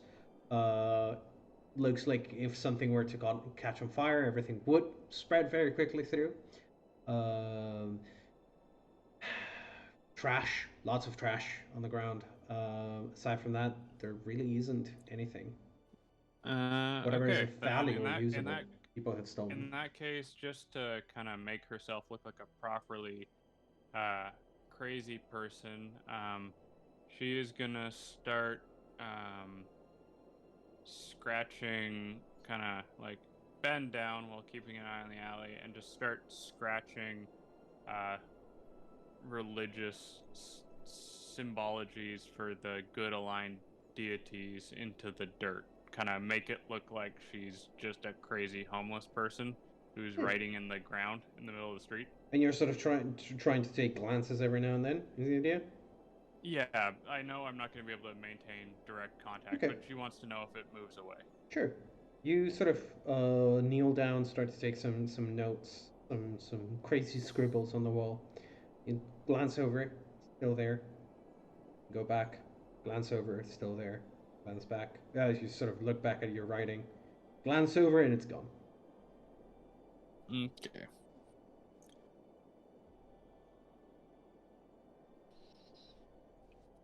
Alright, that's what I was worried about. If I do a swivel, I'm guessing I don't see it anywhere in the field No, of you view. do it like a 360 up and down, and doesn't detect it anywhere. Yeah, okay, that's fine. You are She'll wait aware for that Robin. the only reason why your spell would work that way is either it moved out of your range, or there's a barrier between you and it. Yeah. She'll wait for Robin to come out of the shop, and then at that point she'd update him. Yeah. So, Robin, in the meantime, you went into the shop. What was it that you wanted to do? Is it just selling like general store stuff, or is got This some sort of is specific? a general store, but it's mostly selling dried up foods. So, like some kind of provisions, beef jerky, like really low quality, low cost food, and then some tools here and there. It's essentially your grocery store. Well, not even. Your like 7-Eleven kind of thing. Okay. But like really skeezy though. Yeah, it's the 7-Eleven in the slums. Okay, so it's Ghetto 11. Got Yeah. it. Perfect. So Robin's gonna go in and he's going to. I mean, he's gonna be looking through the stuff sort of to gauge like what's going on. The shopkeeper is probably not gonna ping as detect evil as he comes in, so he's just gonna like not really pay too much attention. You know, but There is no you evil. you get that their eyes are locked on you as soon as you go near the merchandise. Yeah. Yeah, Robin's gonna hold his hands up and be like, I'm not one of those kinds of people. I mean, I am, but only if I get paid to do it. So like I'm just here to take a look around. Yeah, you can tell Yeah. that like the man has a machete on the countertop, and they have a hand on it, and they're like looking. Yeah. Yeah, okay, I get it, dude. Robin's just gonna keep his hands behind his head. And sort of like walk casually around taking a look at all the stuff. Is it kind of shitty? I mean, everything on sale here seems like it's probably like what you call it, the kind of stuff like perishable foods that normally would be sold in higher quality establishments, but they are too close to their expiration date, sort of thing. Honestly, that's fine. Yeah, Like, you know what? like it's still good. It still has like a week left, kind of thing. Yeah. I mean, yeah. I mean, when I was back home, like my dad would throw out all the food and be like, "What? It's still good?" And he'd be like, "No, it's old. You're not allowed to eat it." Yeah. And I'm like, whatever. And then I'd sneak into the garbage, I'd eat it anyways. So, you know, All right. you know, Yeah. So like you get the feeling like it's not bad quality. It's not great either, and it's yeah, mostly like things that are very on the edge of going bad. yeah.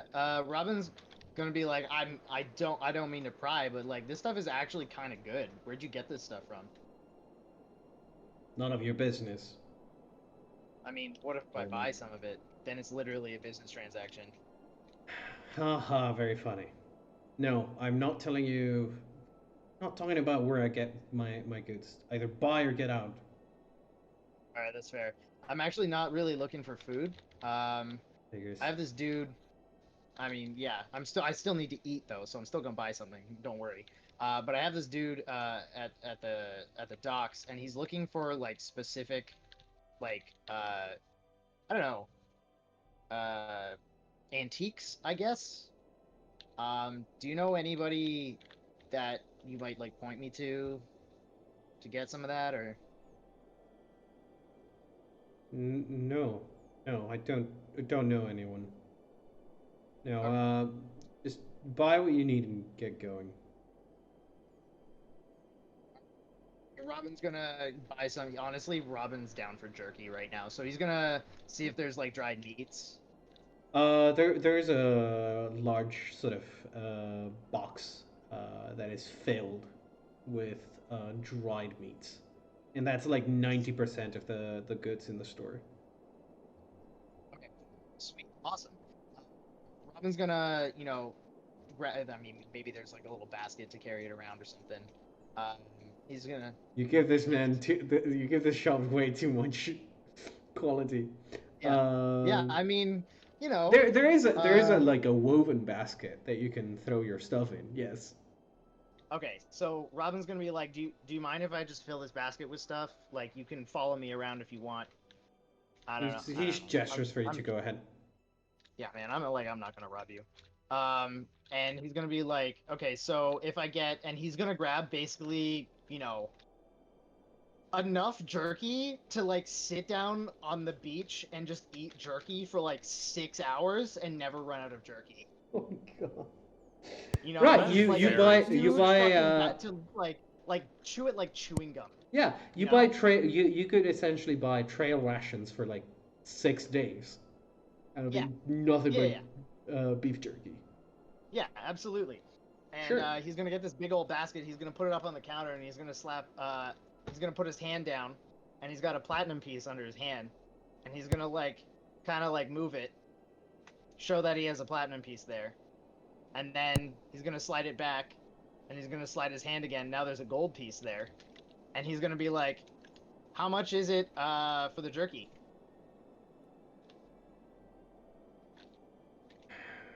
Give me a diplomacy check. Because I think I understand what you're trying to do. Oh my god. Yeah, Boy. yeah, he sort of looks around and says, I